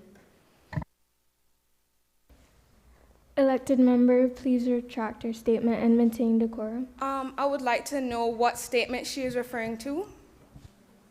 Can you please repeat the last sentence of your speech? That being said, this government has shown its apparent ignorance to the current acts and regulations that are already in place to prevent sexual harassment. Can the member please retract that statement? I will not retract my statement. Elected member, please refrain from using words such as calling the government ignorant in your speech, but you may continue. Thank you, Madam Speaker. Madam Speaker, in the opposition's eyes, this bill will do nothing but clog up the system. To start, the Law Reform Commission's Sexual Harassment Bill 2013, which might I add was not passed, is a great example of this clog, as it seems as if this government has copied and pasted specific sections from this previous bill into their current bill. An example of this is Clause 3 of the Law Reform Commission's Sexual Harassment Bill, which directly corresponds to Clause 3 of this government's Sexual Harassment Bill. Madam Speaker, for Part 2, Subclause A through to F, it only seems as if this government did not even change the wording of the specific sections, but as I previously said, copied and pasted it into this bill. Madam Speaker, I have to ask, if this was such a great and needed bill, why wasn't it implemented by the government of 2013? Obviously, they would have realized that this bill would have created a clog in the long run. Madam Speaker, they would have realized that with the acts and regulations that are already in place, this bill would seem unnecessary and irrelevant. I recognize the Honourable Premier. Madam Speaker, can the member please provide evidence for the member to state that there are already laws in place? Is that a point of order or a point of order? Sorry. Yes, Madam Speaker, but I will get to that in the rest of my speech. May I continue? Yes, you may. Thank you. Madam Speaker, my question then is, if this government would have done their research and known that this bill already existed, why bother include it in this bill? This again shows perhaps the lack of leadership and incompetence of this government. Madam Speaker, I have to ask if this is really the government that's supposed to be leading us. Because how can we be led by such an unplanned, unprepared government as this? As I previously... I recognize the Honourable Minister of Education. Madam Speaker, point of elucidation. Elected member for Newlands, do you give way? No, I do not. Please continue your speech. Thank you, Madam Speaker. As I previously stated, this seems to be a poorly researched bill, as there are already things in place to prevent and penalize sexual harassment. I turn your attention to the Penal Code 2022 revision. I recognize the Honorable Minister of Education. Madam Speaker, point of order. Repetition. Elected member for Newlands, you're repeating what was previously stated, so please get to the point. I'll get to the point. Thank you, Madam Speaker. I turn your attention to the Penal Code 2022 revision, specifically speaking to Section 88A and 88B, which speaks to harassment, alarm, and distress. Now, I know the first thing that may come up is the fact that harassment and sexual harassment are different, but in fact, they're not. Sexual harassment is a form or type of harassment, so it's still applicable to this section. Again, Madam Speaker, we see the rather lack of research done by this government. This section of the Penal Code reveals to us that there are already things in place to punish or criminalize sexual harassment. I recognize the Honorable Attorney General. May I interject, Madam Speaker? Pardon? Interjection. Point of order, sorry. The Penal Code states, has an umbrella approach to conducts that add up, but this bill specifically defines conducts that amount to sexual harassment, which is not detailed in the Penal Code, Section 88A. In response to that, I am saying that obviously the government would have not made it specific to sexual harassment in order to cover the wide spectrum of harassment and sexual harassment. So what you're saying is rather irrelevant. May I continue? Madam Speaker, point of elucidation. Do you give way, elected member for Newlands? I do not. Continue your speech, please. Thank you. Madam Speaker, this clog will soon seem impossible to flush if this bill is put in place. Madam Speaker. I recognize the Honorable Premier. Madam Speaker, points of order. Can the member provide evidence for the clogging of the system, or whatever the member is talking about? Elected member for Newlands, can you provide the evidence to support your statement? Well, Premier, forgive me. If you are listening to my speech, I have already provided evidence of this clog. And I'm not saying that the clog is literal. I'm saying that it is a figurative clog. If you would have just listened to the statement that I just made, I said that it would be impossible to flush, referring it to a literal toilet. Elected member, please continue your speech. Thank you. Madam Speaker. Madam Speaker, point of order. All members. Elected member, there's been too many points of order raised. I will ask the elected member for Newlands to continue her speech. If you have something to add, you can give it to the next speaker. Thank you, Madam Speaker. Madam Speaker, if we say yes to this bill, we'll be putting ourselves 6 feet under, not only as a legal system, but as a country. Furthermore, legal aids like RCIPS will also fall victim of this clog, as they'll have reports of sexual harassment coming in every second due to vagueness of terms in this bill. This bill will only cause confusion, not only in the area of Parliament, but to others in our communities, because they'll not know where to turn or what is most relevant. Is it this bill, or is it the government penal code? Even in the matter of sentencing, judges will be confused as to what charge the perpetrator will receive. Again, causing a confusion within our people and authorities. As much as I believe that sexual harassment is a punishable deed, the government needs to get its facts straight and actually do their research before they come to confuse not only themselves, but others. In closing, Madam Speaker, even though sexual harassment is a problem everywhere, it is obvious that Cayman has put policies and acts in place to prevent and penalize it. Therefore, I implore this government to rethink this bill and ensure that they have done their research and planning before we end up in a clogged situation. Thank you. Does any other member wish to speak? I recognize the elected member for Bordentown West.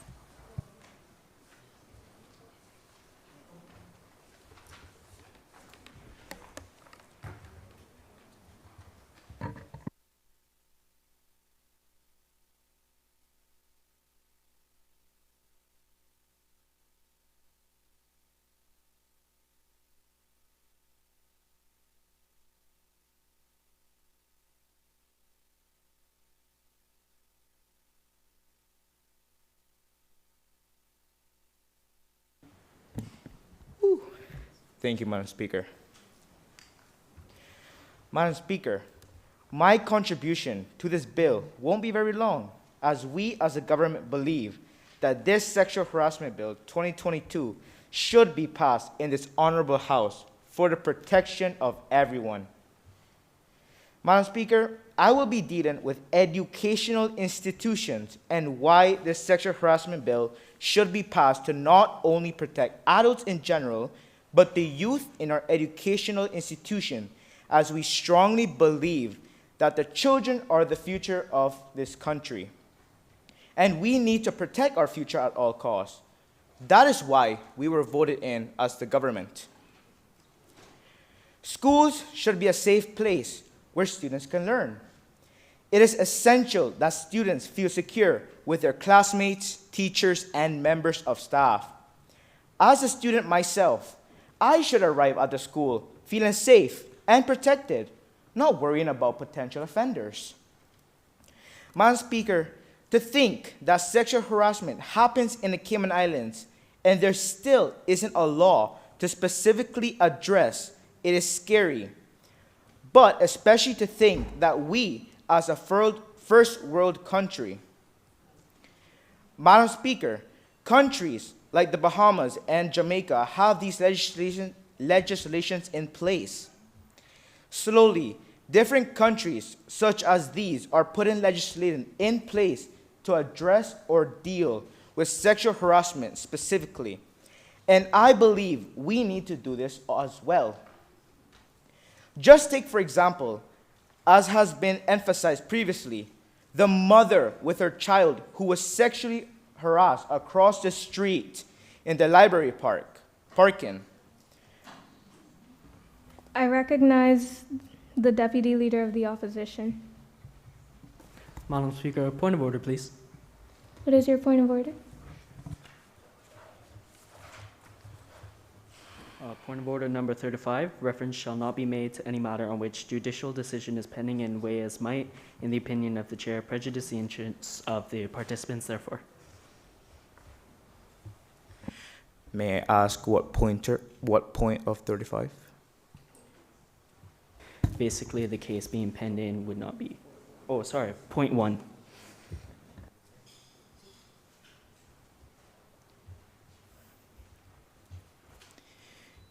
Madam Speaker, may I continue my speech? In reference to Standing Order 35-1, I will ask you to retract your statement, but yes, you may continue your speech.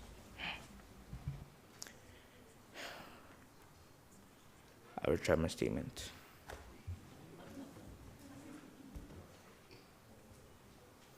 May I continue?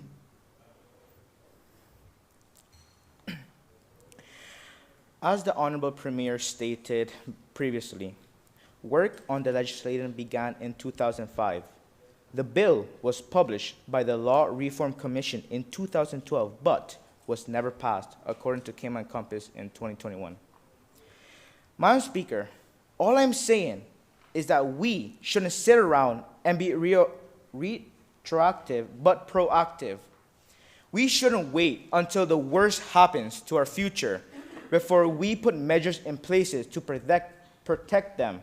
And so, I implore the opposition to vote yes to this bill and not let another 16 years pass before this bill or something similar comes back in this House.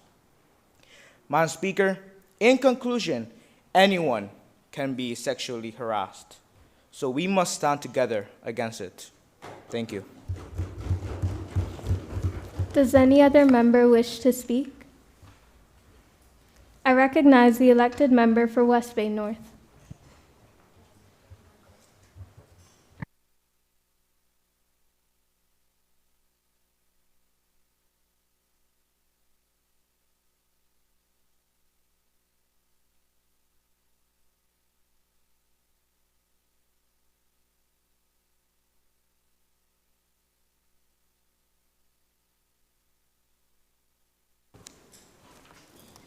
Thank you, Madam Speaker.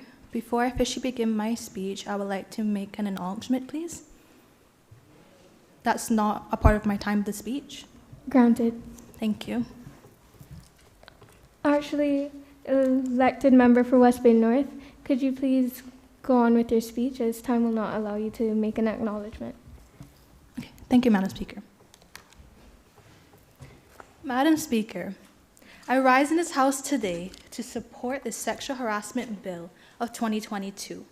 With my support, I would like to take a moment to reflect on the purpose of this bill, a purpose in which the safety, security, and well-being of our people is prioritized. And with this prioritization comes responsibility, the responsibility in which we each hold ourselves accountable to ensure the priorities of our people come first as our country continues to progress and our society continues to evolve. Madam Speaker, for some, a conversation on sexual harassment may be uncomfortable, but for others, this conversation is needed. Needed in the sense that those who have been victimized feel oppressed, unable to come forward and seek justice, to seek help, and to heal. Madam Speaker, it is with these reasons that in this House today, the Sexual Harassment Bill of 2022 has been moved. Respectively, Madam Speaker, throughout the various parts of this bill, I would like to refer to Part 5, the Sexual Harassment Tribunal. The manner in which this part was drafted was in accordance with Section 9, pending legal proceedings within the statutory instruments of the Cayman Islands Constitution Order 2009. With respect to this section of the Constitution, this bill was carefully thought out according to this written charter of government to provide security to all citizens and to ensure that in any reported case which relates to an act of sexual harassment, regardless of the respective party, whether it's the plaintiff or the defendant, will have their case heard and determined by a tribunal consisting of legal professionals who are trained and certified mediators. Madam Speaker, with a general review of Part 5 of the bill, it is with my reflection I'd like to state that within our society, the general discussion on sexual harassment is hush-hush.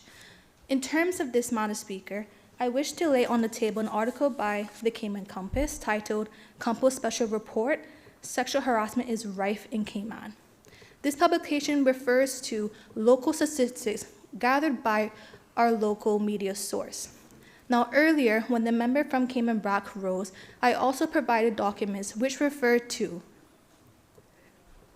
the United Nations Women's Charter, which provides statistics on an international level which supports and proves that unreported cases of sexual harassment are unaccounted for, which provides a dire need for this bill to be passed to ensure our people have a safe route to take in order to put themselves forward to seek justice and to have their cases heard.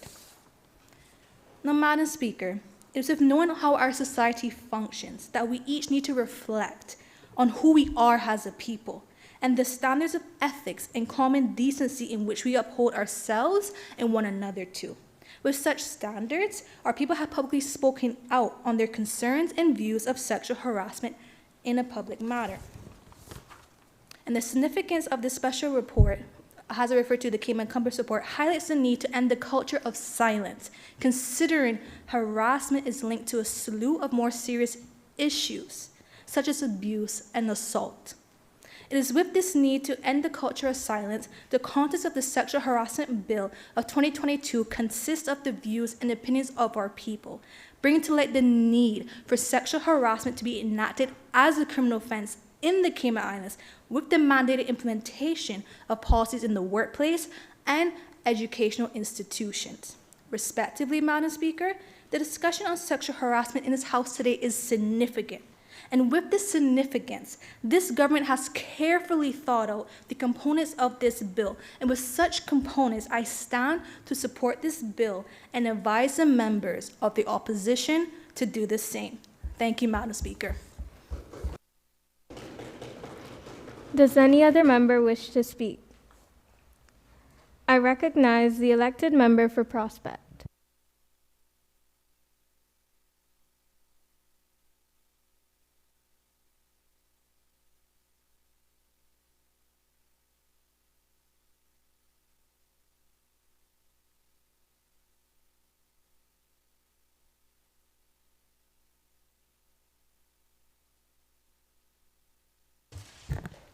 Thank you, Madam Speaker. I would like to thank you for the opportunity to speak in this Parliament. As we have established, government has created a bill about criminalizing sexual harassment. Today, I will be discussing how the short training time of small businesses can lead to more incidences of sexual harassment compared to bigger businesses. This government plans to implement a sexual harassment bill that, according to Part 3, Clause 7, Subclause 1, states that within 2 months of the coming into force of this act, an employer shall formulate a written sexual harassment policy which is to be implemented in the workplace. This, Madam Speaker, is asking too much. Madam Speaker, in the opposition's eyes, this will be near to impossible for small businesses to complete. Madam Speaker, how are the smaller businesses able to fulfill this great undertaking? Madam Speaker, even looking at the current circumstances considering COVID-19, small businesses are still recovering from the recession that they would have experienced in those 2 years of inactivity. Many businesses, including critical services like banks, have been forced to close branches, shorten hours, or reduce staffing amid the impact of the coronavirus. So how does this government expect for this to be put in place 2 months after the reception of this bill? Now, I recognize the Honorable Minister of Education. Madam Speaker, point of order. Relevance. How is this relevant to the bill? Madam Speaker, this is relevant to the bill because small businesses, due to this COVID-19 that impacted the entire island, which we had to go into a lockdown, small businesses weren't able to sell their product. So now them implementing... Honorable Attorney General, please allow the elected member to finish their statement. Continue. Now they wouldn't be able to sell anything because they would have to stay at home. And now, just coming back into the... Please allow her to finish her statement. And now coming back into their business now, they have to put in a sexual harassment policy within that 2 months when they're just coming back from a lockdown. They don't have the time, they don't have the money to be able to produce this. So how does the government expect for that to happen? There's relevance to the COVID-19 because small businesses were affected. Please continue your speech. Now, continuing this bill is a handful that belongs in the landfill. It is so hard to read, much less comprehend. This government is only showing that they care about the bigger man. They only care about the bigger businesses. Madam Speaker. I recognize the Honorable Minister of Education. Madam Speaker, point of order. Point of order 41, 1, irrelevance to the debate and repetition. How does businesses have anything to do with sexual harassment as well as COVID-19? Honorable Minister of Education, the elected member has stated how her point is relevant, so I'll ask her to continue your speech, please. Madam Speaker, it seems as though this government is not considering the planning and time that must be taken to put in place a policy. On average, it will take about 2 to 3 weeks to be able to formulate the policy, and that is excluding the time it takes human resources to approve and put in place a policy that will encompass the extentivities of this bill. There are several processes entailed in the creation of a sexual harassment policy, and Madam Speaker, for the government to say that within 2 months that the policy needs to be completed by then is simply preposterous. In addition, small businesses cannot afford the money to pay for human resources to cross-check and provide training for employees on the new policy in place. I recognize the Honorable Minister of Education. Point of order. Can I have some documentation on how long it takes to craft a bill, or how long it would be to put this placement into the workplaces? Elected member, do you have supporting documentation? Yes, Madam Speaker, I do. Please present it.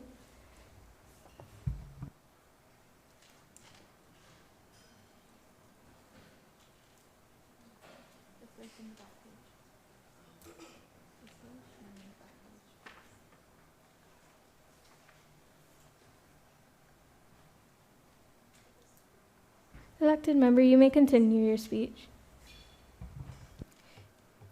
Madam Speaker, this government continues to put the bigger man first and neglect the smaller man, and that is an issue in itself. How can we as an island look up to them when they're completely disregarding the smaller businesses who make up the heart and soul of Cayman? Also, due to the less amount of employees and less annual revenue, small businesses have been at a disadvantage. Annual revenue is the yearly income a business makes. Now, compared to bigger businesses who have more annual revenue, smaller businesses do not have a fair shot. Due to the lack of a human resources. Honorable Attorney General, can you please direct your point of order to another member who will speak after the elected member? Elected member, please continue your speech. Due to the lack of a human resources, they have to aid assistance from a bigger business to check over their sexual harassment policy, which sometimes comes at a hefty fee. Madam Speaker, is this what the government is trying to achieve with this bill? The bankruptcy of their smaller businesses? To close, I would like to say that the opposition acknowledges the fact that sexual harassment is a problem that needs to be addressed. But the government's bill does not put the best interests of smaller businesses, and this is evident in their bill. Madam Speaker, if we pass this bill, we will be putting smaller businesses at risk. Thank you. Does any other member wish to speak? I recognize the Honorable Minister of Home Affairs.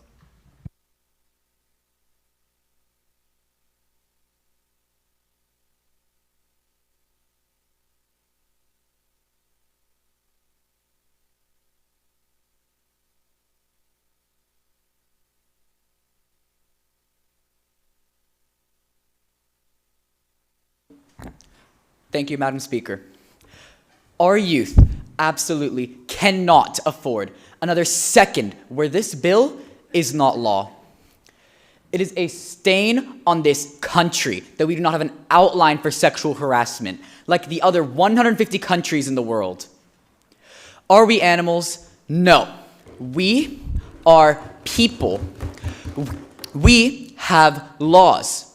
But looking at this country right now, all I see are the pigs who avoid the truth and the cowards who are choosing to be willingly ignorant to the fact that people are suffering.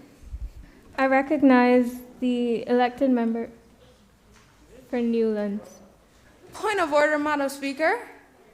Unparliamentary words are not allowed. Honorable Minister for Home Affairs, I will ask you to refrain from using unparliamentary language in this House, and you may continue your speech. Madam Speaker, I was not referring to the opposition as pigs or cowards. I was referring to those who choose to be willingly ignorant to the fact that people are suffering in their own nation and choose to further this pigs, as that is inhumane and reprehensible.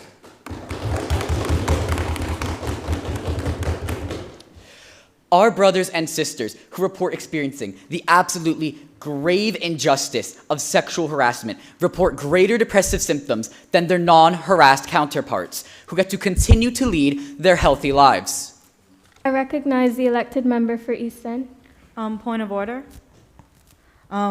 Is there physical evidence to prove this statement?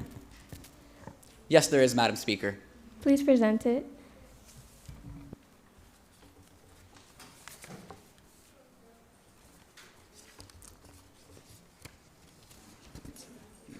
And there's no. Okay. You may continue your speech. I would like to reiterate this fact to the Madam Speaker, that this devastating event happens absolutely uncalled for and is absolutely unacceptable, that this torment is affecting people who've done absolutely nothing wrong or anything to push the state onto themselves. The youth requires this bill, as it will build an intense, strong sense of faith in this country. The government is constantly and consistently looking out for them. Is the opposition not looking out for them? If this bill is passed, it will protect the youth from the torturous plague of sexual harassment in the Cayman Islands. Furthermore, it will not only protect the youth, but also assist them in knowing what to do if this tragedy does occur. This is because, currently, they have one option when this happens: do nothing. This is a completely avoidable, heartbreaking reality for thousands of Caymanians. But if this bill is passed, this disgusting injustice will no longer continue, as Caymanians will now have the proper I facilities. recognize the elected member for Newlands. Madam Speaker, the statement that this honourable member has just stated was untrue. If matters of sexual harassment can be reported, it's just a matter of if the person who was sexually harassed wants to report it, and oftentimes this is not the case. So what you said is untrue, and I'd like you to retract your statement. Honourable Minister, please retract your statement. Madam Speaker, that was a point of elucidation, not a point of order. And furthermore, there is no laws that if it happens outside the workplace, and many people who do report experience sexual harassment. I recognize the honourable elected member of Newlands. Sorry. Madam Speaker, this honourable member is showing his lack of research. I literally stated in my speech that the penal code is used to penalize harassment and sexual harassment. So what you're saying is incorrect and irrelevant. Honourable Minister of Home Affairs, please retract your statement. Madam Speaker, this bill is required, as many people who do experience sexual harassment face repercussions for it. So clearly that means that the previous laws are not sufficient enough, and this bill must be passed. Please continue your speech.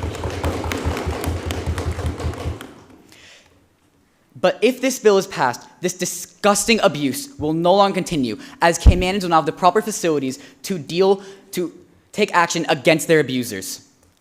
Under the current system, where victims' only option is to submit and keep quiet, it adds on to the mountain of suffering victims are already experiencing. This is because sexual harassment has been proven time and time again to be a significant stressor on the lives of people who suffer from it, particularly in the case of male victims. I state this as men have drastically reduced lifespans in comparison to women, caused by large amounts of stress while not being taught how to express or deal with stress. I recognize the honourable leader of the opposition. Thank you, Madam Speaker. Point of order. Can the honourable member please present evidence that proves that women have drastically longer lifespans than men? Yes, I can, Madam Speaker.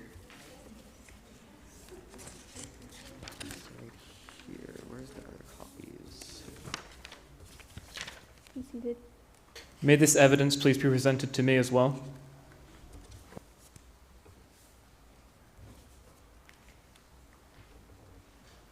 Honourable Minister of Home Affairs, please continue your speech. Therefore, pushing this major stressor on those who have no capability to deal with it is inhumane and reprehensible from those who oppose this bill. Men have roughly 6% lower lifespans than women. Imagine that. 6%. Madam Speaker, if the opposition wants I recognize the honourable leader of the opposition.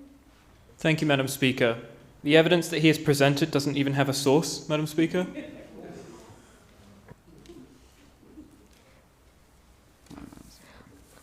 Honourable Minister, please continue your speech. Madam Speaker, if the opposition wants to further this divide and inequity, they should not be in youth parliament, as they are not acting in the interest of future and youthful Caymanians, with their bright futures being sunk down and overshadowed by the despicable fact that sexual harassment is still not defined within the law. Madam Speaker, if the bill is not passed, it will leave these tragic victims with absolutely no options. No options except to bottle it up, causing tremendous amounts of stress and decreasing their lifespans of young Caymanians by leaps and bounds. Is this what the opposition wants for our future, for our children? I pray I'm incorrect, Madam Speaker. Fourthly, sexual harassment is and causes depressive symptoms in the lives of victims. To clarify, depressive symptoms are not simply feeling sad. It is a cataclysmic event that stains along with spreads to all corners of victims' life before entirely consuming them. This ignores the hugely alarming fact that depressive symptoms can and frequently do evolve into numerous other disorders, including, but not limited to, depression, anxiety, post-traumatic stress disorder, as well as many others, that if I were to list them all, I would burn through my time. I suspect some members of the opposition may argue that I'm exaggerating. However, Madam Speaker, I can assure you I absolutely am not. Depressive symptoms linger for months or years if one is lucky. Solving them in a day or week is undeniably an impossible task that should not be put on anyone, especially those who have done nothing to push that fate onto themselves. And in a time when suicide rates and mental health are worsening every single day, Honorable Minister, your time is up. May I conclude? You may conclude. To conclude, sexual harassment has been proven to be a stressor, cause of, and also itself a depressive symptom, a cause of hatred to the government, and simply unfair and disgusting. If the opposition has any respect for this country, they will vote for our bill to continue to protect the future of all Caymanians. Thank you, Madam Speaker. Does any other member wish to speak?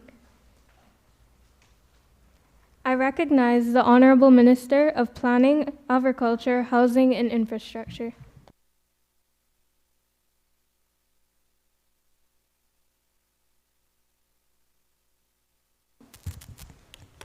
Thank you, Madam Speaker. I take this opportunity to present my support for the Sexual Harassment Bill 2022. Sexual harassment is a real issue that has gone unnoticed for a long period of time, but not anymore. Why is it that whenever the topic of sexual harassment is brought up, it is assumed that it does not happen here within the Cayman Islands? Madam Speaker, this is not just a worldwide issue, but it's also a local issue happening here within our own country. We all have the right to live freely without being harassed. We must take a stand and protect our people from this harassment. Victims should not have to question the absence of a sexual harassment law. Madam Speaker, according to the National Sexual Violence Resource Center, nationwide, 81% of women and 43% of men reported experiencing some form of sexual harassment. Now bringing a focus within Cayman Islands. According to Cayman Compass, an anonymous survey on the issue of sexual harassment attracted more than 160 responses in just a couple of days. And 90% of those who responded said they had faced some form of inappropriate sexual conduct in Cayman. Numerous victims of sexual harassment do not know where to turn for help. Where is the protection for these people? Here, within the Cayman Islands, victims have experienced sexual harassment within the workplace, within the community, and even within the schools. We, as the government, are taking measures to protect our people and the victims of sexual harassment. The perpetrator must and will be held accountable. Don't we want to protect the youth, to protect the women and men of tomorrow, to protect our people? Then we must do what is necessary, and we must stop trying to quiet down the issue and face it. Madam Speaker, this government recognizes the issue of sexual harassment and aims to bring about true protection. Madam Speaker, many of our youth have either witnessed or experienced sexual harassment, and little to nothing has been done to protect them. Why is it that the youth of the Cayman Islands have little to no knowledge on the concern of sexual harassment and what it entails? Why don't our schools provide a curriculum to talk about these things? Because Unfortunately, we're told that the subject is too inappropriate or too mature to talk about to youth. But Madam Speaker, youth themselves are experiencing sexual harassment. Victims come in many ages, so the excuse of being too young to be educated on sexual harassment needs to stop, because even the youth needs protection. Madam Speaker, this Sexual Harassment Bill 2022 will provide protection for victims of sexual harassment. It will hold the perpetrators accountable, and it will enforce policies to be set within workplaces and allow youth to be educated and aware about sexual harassment. Anyone who opposes this sexual harassment bill truly does not care for the victims of sexual harassment and the protection of our people. All I've been hearing is excuses. I recognize the Deputy Leader of the Opposition. Madam Speaker, point of order, please. Please state your point of order. Intentions, the government has applied or inferred that the opposition has very bad intentions with this. Honorable Minister of Planning, you are imposing improper motives against the opposition. Please retract your statement. I did not mention the opposition. I said anyone who opposes this sexual harassment bill. That's kind of the whole point of this debate, yeah. It's your choice to Honorable oppose Minister, it. please continue your speech. Thank you. In conclusion, Madam Speaker, sexual harassment is a harsh, realistic nightmare that poses recurring issues in our society. The goal of the Sexual Harassment Bill 2022 is not only to spread awareness about sexual harassment, but also to educate about the topic and provide true legal protection for victims. So I urge everyone in this House to support this sexual harassment bill for the victims, for the children, for the women and men, and overall for the safety of our country. Thank you. Does any other member wish to speak? I recognize the Honorable Deputy Governor.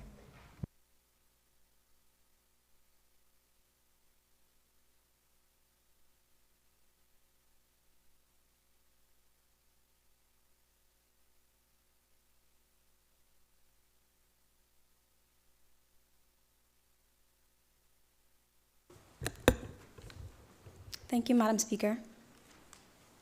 Madam Speaker, I'd like to table the internal anti-workplace sexual harassment policy of the civil service.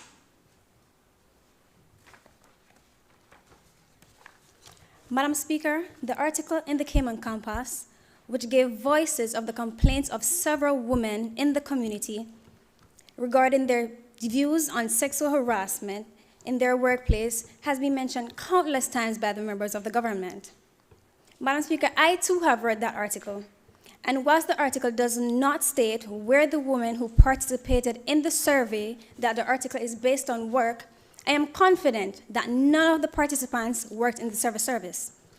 The civil service currently have a comprehensive anti-workplace sexual harassment policy, which has specific offenses and strict rules for reporting incidents of harassment and the ramifications of these allegations. Madam Speaker, this bill that is being put forward will affect the civil service. And as stated in the bill, in Clause 6, Subclause 3, this bill will require mandating sexual harassment policies in the workplace, which does include the government. And as I just stated, there is a sexual harassment policy in place, but it is a policy and not a law. And while I am confident that any complaint that is made within the civil service is dealt with properly, a law would only strengthen the protection of the thousands of civil servants that will most definitely make them feel safer. As a civil service employee working under the government who speaks and represents its people, it is a requirement that upon entering the workplace that most employees spend most of their days, that they feel safe and that their voices are heard and their complaints and reports are investigated. Madam Speaker, sexual harassment can occur in many ways, and improper or unpleasant behavior, such as catcalling or unwelcomed approaches, both physical and verbal sexual harassment, is most definitely considered sexual harassment. When this bill is implemented, Madam Speaker, it will require the civil service to improve upon their current policy. And as the Deputy Governor, it is my duty to protect all civil servants. And this is the reason why I personally agree with this bill. On a day-to-day workday for government officials, this bill would not affect government's employees' productivity. The current civil service policy, which is the workplace sexual harassment policy, as I mentioned earlier, limits sexual harassment to the workplace only and does not include a sexual harassment tribunal, which is needed for a workplace and for educational institutions for these offenses to be treated properly. Madam Speaker, according to the NSVRC, which is the National Sexual Violence Resource Center, an article published in 2018 states that 25% of the individuals who are sexually harassed or have been victims of rape report it.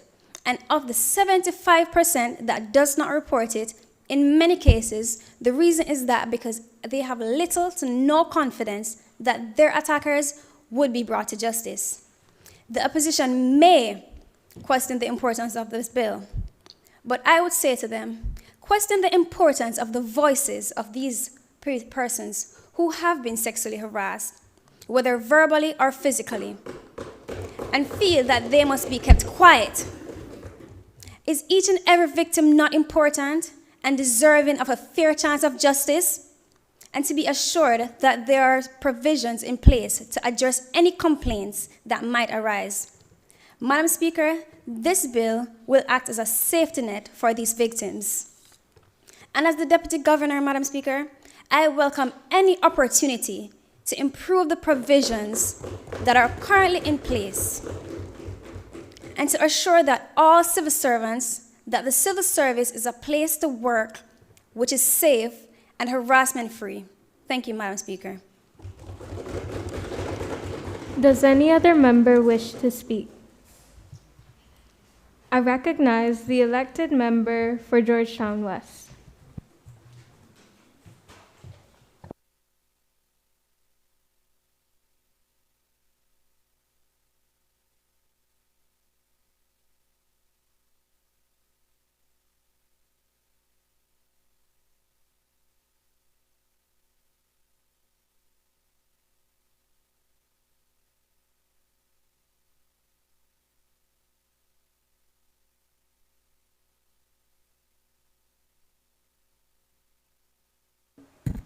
Thank you, Madam Speaker.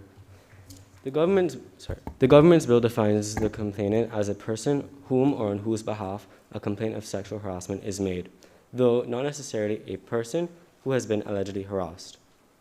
The bill later states that the age of the complainant is relevant to whether or not the offense of sexual harassment has been committed, of which does not really make sense, especially when anyone at any age can be sexually harassed. My question to the government is, why does age play a factor in determining whether someone has been sexually harassed or not? Bringing age into the equation can then cause for dismissal of someone else's case, such as disregarding what an older woman says compared to a young child. Will the old woman's case get dismissed versus if a younger child was to report it? A person's age should be completely irrelevant when considering the allegation. In doing so can help to solidify proper penalties when executing the conviction. To continue along the lines of prosecution, the bill states the employer is expected to formulate a written sexual harassment policy, a policy in which is to be implemented in the workplace. Doing this results in a statement explaining how the employer will deal with sexual harassment directed towards an employee or a third party by another employee. A statement which results in an employee taking disciplinary action, though in Clause 8, subsection 1, subject to subsection 2, where a complaint of sexual harassment is made to an employer, the employer shall file a report with the Royal Cayman Islands Police Service within 2 business days of receiving the complaint.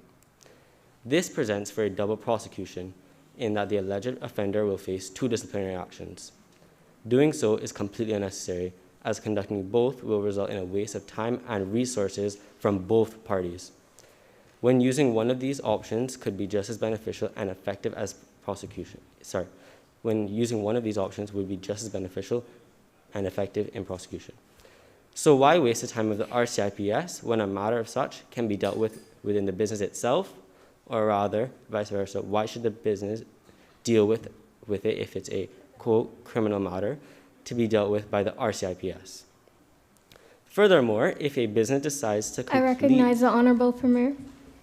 Madam Speaker, points of elucidation. Elected member, do you give way? No. Please Furthermore, continue. if a business decides to completely disregard what has been implemented, where is that standard and security there? How will employees feel being employed under someone who completely disregards their comfort? Yes, there are consequences of this. The bill states in Clause 8, Subclause 4, quote, an employer who contravenes subsection 1 commits an offense and is liable on summary conviction to a fine of $5,000, end quote. Though, what is concerning is that there are no other pressing consequences as a result of disregarding this. The fine can easily be paid by someone who does not care or who does not want any bad press pertaining to their business or their company. To conclude, why does the government think that it is optimal to implement a bill that will be, one, so easily disregarded,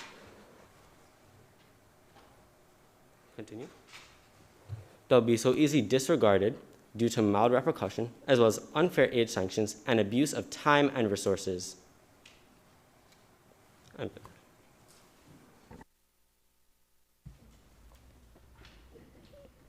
Does any other member wish to speak?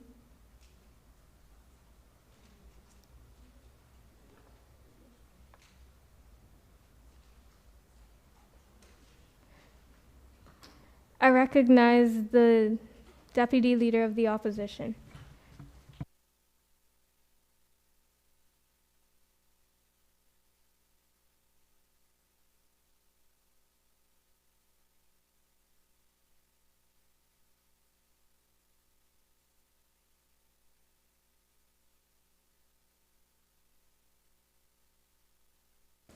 Thank you, Madam Speaker.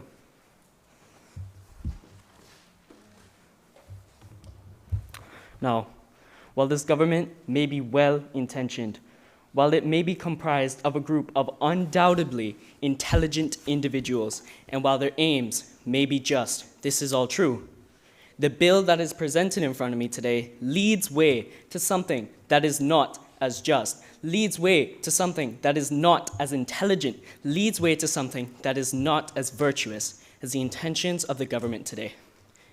This bill is open to so much abuse and so many ways to be corrupted and used for the corrupt intentions of individuals. Why is this the case? Well, Madam Speaker, it's because this bill is extremely subjective in nature.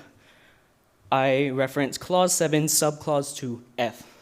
Quote, the sexual harassment policy referred to in subsection 1 shall include F, a statement indicating that the employer will take such disciplinary measures as the employer considers appropriate against any person under the employer's direction who subjects any employee or a third party to sexual harassment, etc. Madam Speaker, I do not think it is appropriate to leave this in the hands of the employer and not be defined by law. This presents a huge problem for bias, as an employer will easily be able to take advantage of this and add more lenient punishments to those in the employer's favor, while being more harsh to those that are not.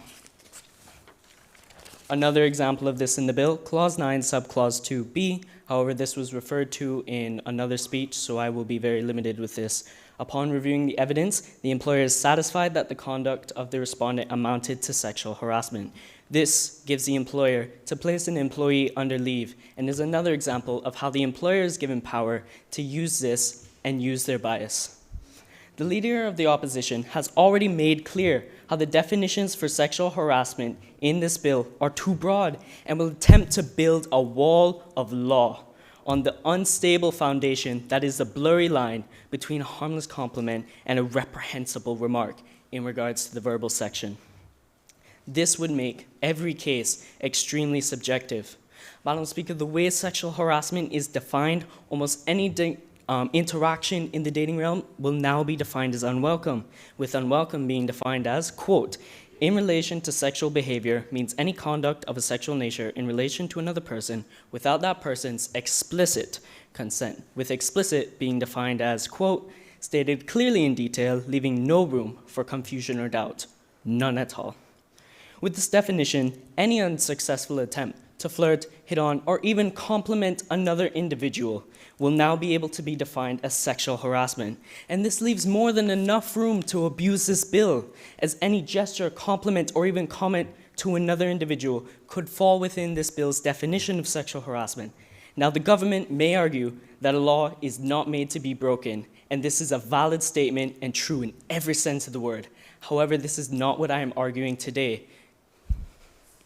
I recognize the Honorable Minister of Education. Madam Speaker, point of elucidation. Deputy Leader of the Opposition, do you give way? Yes. Madam Speaker, is the opposition implying that us as the government make all the rules and you as the opposition propose? Sorry. Mind repeating your point? I would mind, and I would like to continue for time's sake, please. May I continue, Madam Speaker? Please continue your speech. Thank you, Madam Speaker. However, this is not what I am arguing. As the way that this bill is laid out, it'll be easy to take advantage of, and these people will be able to use their bias and the corrupt intentions without violating this bill, as it is so easy to prove sexual harassment under this bill's definition. Now, Madam Speaker, does this remind you of anything in particular? Because it does to me. The Comprehensive Drug Abuse Prevention and Control Act. Now, for those of you that may not know, this act, while having good intentions, was heavily abused by government officials and citizens alike to imprison Black Americans at the time. This act was passed in order to reduce drug use for the betterment of our society, a righteous goal, just as the goal of the government's is. We as the opposition do not argue that sexual harassment is not a problem, and we agree with the government that something needs to be done. However, what they have presented today, we believe, is not the case. And as most of us know, the example I'm providing led to decades of abuse in order to oppress minorities and tear apart families. This is what I am reminded of when I read this bill, a government which, although well-intentioned, undoubtedly has, purposefully or not, given many the opportunity to abuse the laws being proposed. It could well be a matter of getting revenge, racism, sexism, pettiness, irrelevant to why the reason, but there are so many ways that these reasons can be, and may be, and perhaps will be, used to take advantage of these laws. And these abuses will lead to a clog in the justice system. We hope that we do not have to bring out a plunger to unclog this metaphorical clog. Now, Madam Speaker, I conclude to you today. Yes, the government obviously has their just intentions, and we agree that something needs to be done. However, I recommend that this bill go under amendment and should not be passed in its current state because it is unable to be passed, and then for us to be able to say that we have done everything in our power for all of our citizens on the Cayman Islands, the citizens which all of us in this building represent, the citizens represented by the pin on every single person in this room. Deputy Leader of the Opposition, your time is up. May I ask for an additional 30 seconds, Miss? Madam Speaker. You may. Thank you. I conclude, and I will be very brief. We do not argue that something does not need to be done, but rather that this bill is not ready. And I would like to ask the government to put their intelligent minds to work to amend this bill, but I cannot pass it in its current state, as that would be against my good conscience and those of every person in this room in good conscience. I close and thank you all for your time. Does any other member wish to speak? I recognize the Honorable Minister of Education.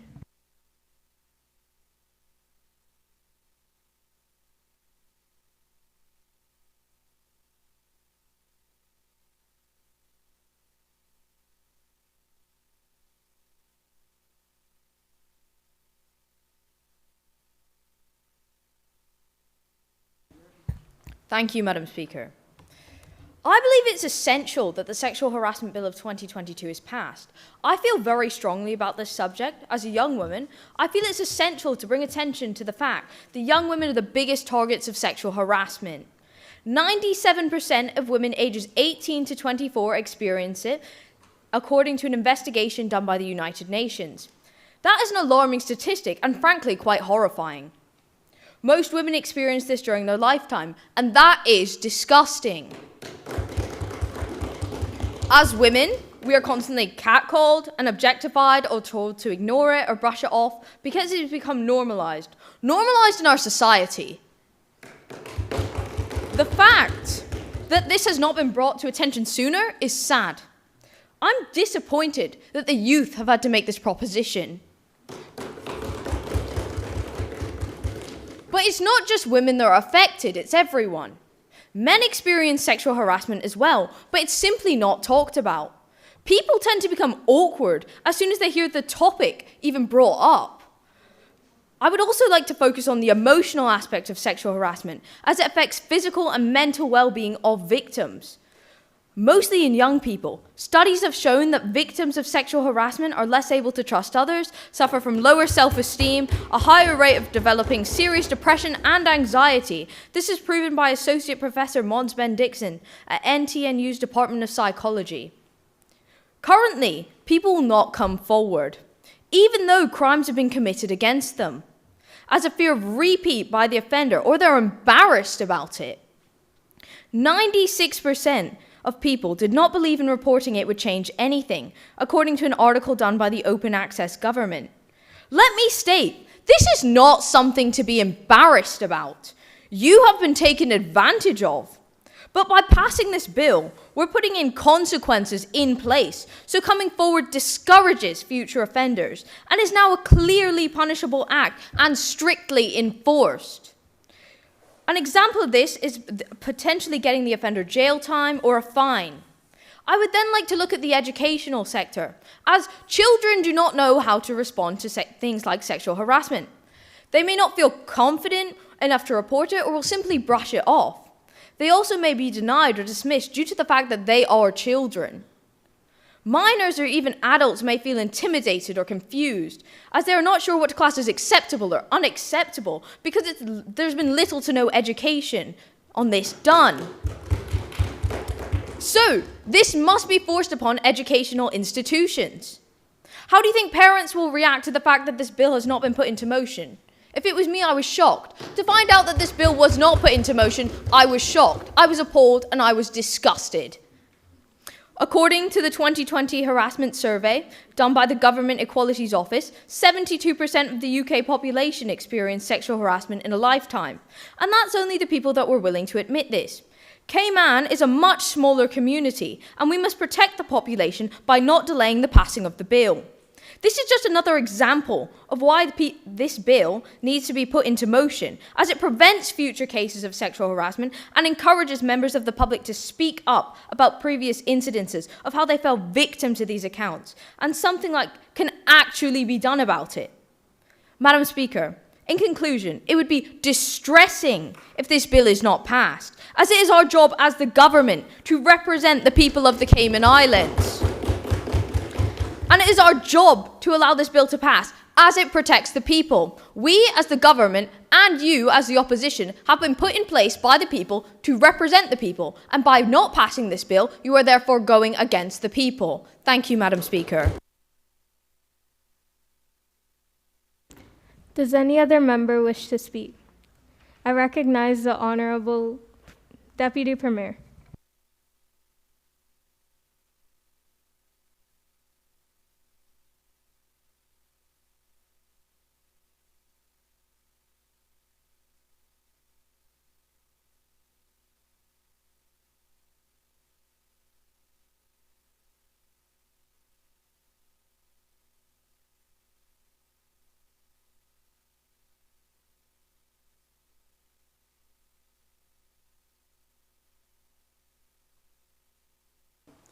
Thank you, Madam Speaker. Sexual harassment is a matter of concern within our border community, especially amongst our youth who become the vocal who have become vocal on this topic of discussion. And by recognizing this, we, the government, have conceptualized this bill. Madam Speaker, in regard to this topic of discussion, our children, our peers, have noticed a lack of protection for them against sexual harassment. The Cayman Islands Law Reform Commission wrote, "Culture, perceptions, attitudes, and justifications for sexual harassment have contributed to a failure to understand and adequately respond to the problem. Too many persons do not know how to report sexual harassment or from who to seek assistance from, and yet this is a civil right and a safety concern. This is due to the fact that there is no comprehensive legislation to inform, to respond to the issue. This is due to the fact that there is minimal information that could even remotely inform them of how to protect youth and others from mental or emotional repercussions that infuse with their ability to reach educational potential. It is with this lack of protection for our youth due to the insufficient education that I will be focusing on the clauses in this bill regarding the implementation of public education about sexual harassment within educational institutions. Madam Speaker, when the topic is discussed, it is mostly females portrayed as victims and males portrayed as the offender. But Madam Speaker, we, the government, seek to end this bias. Young people are not taught about healthy relationships and receive very little sex education. The Red Cross argues that teaching children about consent and personal empowerment in an age-appropriate way is essential to addressing the issue later in life. When it comes to the education of sexual harassment within our schools, there is what amounts to none. There is no information, if any at all, being provided to our children or our peers. I recognize the elected member for East End. I would like to see, point of order. I would like to see some evidence to prove that statement. Honorable Deputy Premier, do you have the evidence to support? I currently do not have the school syllabus with me. I therefore ask the honorable member to retract their statement, please. Honorable Deputy Premier, please retract your statement, seeing as though you don't have the evidence to support. You may continue your speech. We, the government, want to educate our youth by putting in place the topic of sexual harassment in life skills courses or health class. Students will be taught how to seek and provide help when needed on responsible decision-making in terms of ethical, safety, and respect. Students will learn skills of impulse control, resisting social pressure. They'll be informed of how to constructively prevent, manage, and resolve interpersonal conflict. Everyone will be taught rules that persons are not to be verbally or physically harassed. Madam Speaker, an article done by Cayman Compass written by Rashima Rangoth on June 29th, 2021, meaning it is not that long ago, featured 3 young females taking up the issue for a project in class, all 3 attending high school, which further reinforces the fact that sexual harassment is a widespread issue. A survey done by the students showed that 97%. I recognize the elected member for East End. Madam Speaker, point of order. I would like to ask for evidence to prove this statement. Honorable Deputy Premier, please provide the evidence.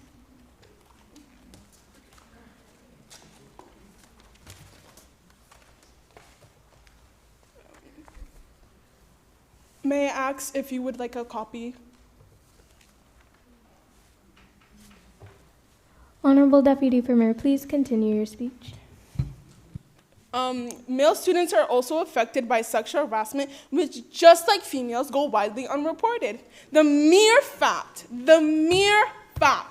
that this topic is not actively discussed with reinforced awareness will make Mother Mary weep. On March 8th, 2022, we celebrated women. To the future women in this room who are leaders of tomorrow, we not only ask the leaders of today to pass the 2022 sexual harassment bill, but the leaders of now to pass the sexual harassment bill. Thank you, Madam Speaker. Does any other member wish to speak? I recognize the elected member for Georgetown South.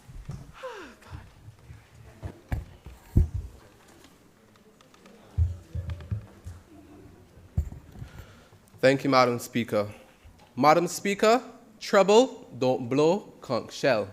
With protocol already established, I want to applaud the government on their value and efforts in such a vital bill. We can all agree that sexual harassment is pervasive. There is no industry or institution that isn't affected by it.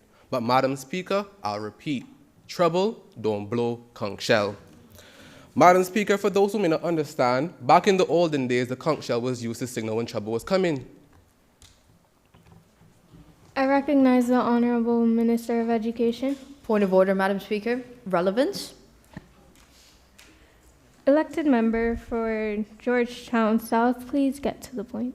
I'm getting to the point. The relevance is that their bill is irrelevant. Madam Speaker, like I said, the relevance was behind that. When the conch shell was blowing, the government walked in. The reasoning behind their bill is applaudable, but it's filled with too much trials, errors, and tribulations. The members of this opposition have already highlighted multiple issues, too many issues for that matter. Madam Speaker, the problem is the government is spending too much time focusing on solutions to sexual harassment and not prevention. After all, prevention is better than cure. Madam Speaker, sexual harassment tends to happen in mostly male-dominated industries. I recognize the Honorable Premier. Madam Speaker, point of elucidation. Elected member for Georgetown South, do you give way? I do. Madam Speaker, the member stated that the government's focusing on solutions and not prevention. Is the member trying to suggest that offenders who've committed sexual harassment must not face any repercussions? Is he saying that they must have no consequence? Elected member for Georgetown South. I am not saying that they don't deserve to be persecuted. However, I am saying if there was more prevention in place, we wouldn't have to focus on so much persecutions. Please continue your speech. Madam Speaker, one thing for fact, two things for certain, I have several problems from the clauses in this bill. In no particular order, I want to draw your undivided attention to the tomfoolery of Clause 3, Section 9, Subsection 2A, which states that the respondent who's alleged to have committed acts of sexual harassment should not be placed on leave unless the safety and well-being of the complainant is under direct threat from the respondent. Madam Speaker, this is quite frankly negligence at its finest, and at this rate, it's very dismissive. Madam Speaker, this complaint has already been put in a position of direct threat of their safety and well-being. Is it the option to allow the assailant to stay and only intervene when the victim is further harassed? Someone who is brave enough to report harassment should not have to work with their assailant until their employer is deemed fit to report it or take actions. Madam Speaker, Part 3, Section 7 has various harassment policy statements, but simple statements stating that every employee is entitled to employment free from sexual harassment is not enough. Not enough for this opposition, not enough for this parliament, not enough for the people of the Cayman Islands. In fact, it's the bare minimum and does little to hold employers and employees accountable for their non-consensual behaviors. Madam Speaker, can you believe I have more to say? Part 3, Section 8, Subsection 1 states that employers shall have filed a report with the RCIPS within 2 business days. Madam Speaker, I don't need to ask that question because I believe the government was under the influence of writing such a statement. Madam Speaker, reporting of the complaint to the RCIPS should take no longer than 24 hours. Not 1 business day, not 2 business... Madam Speaker, point of order. Motives? Was the elected member suggesting that the government was under the influence? It was my thought, it's my opinion, and just like my opinion, it's my business, and you should stay out of it. Honorable Minister of Education, please be seated. Elected member, please continue. your Reporting speech. of complaints should take no longer than 24 hours. Not 1 business day, not 2 business day, not when Seymour Jerk stands sell out or John's on talk about the moon. 24 hours. Sexual harassment is a serious offense, and if a victim does not deserve to wait 2 business days for actions to be taken to the RCIPS. Madam Speaker, I close by saying this. If the government is willing to change certain clauses, listen to the advice of the opposition, and put Cayman first, we as the opposition will be more than happy to stand by this bill. If not, Madam Speaker, trouble don't blow conch shell, but this opposition will. Thank you, Madam Speaker.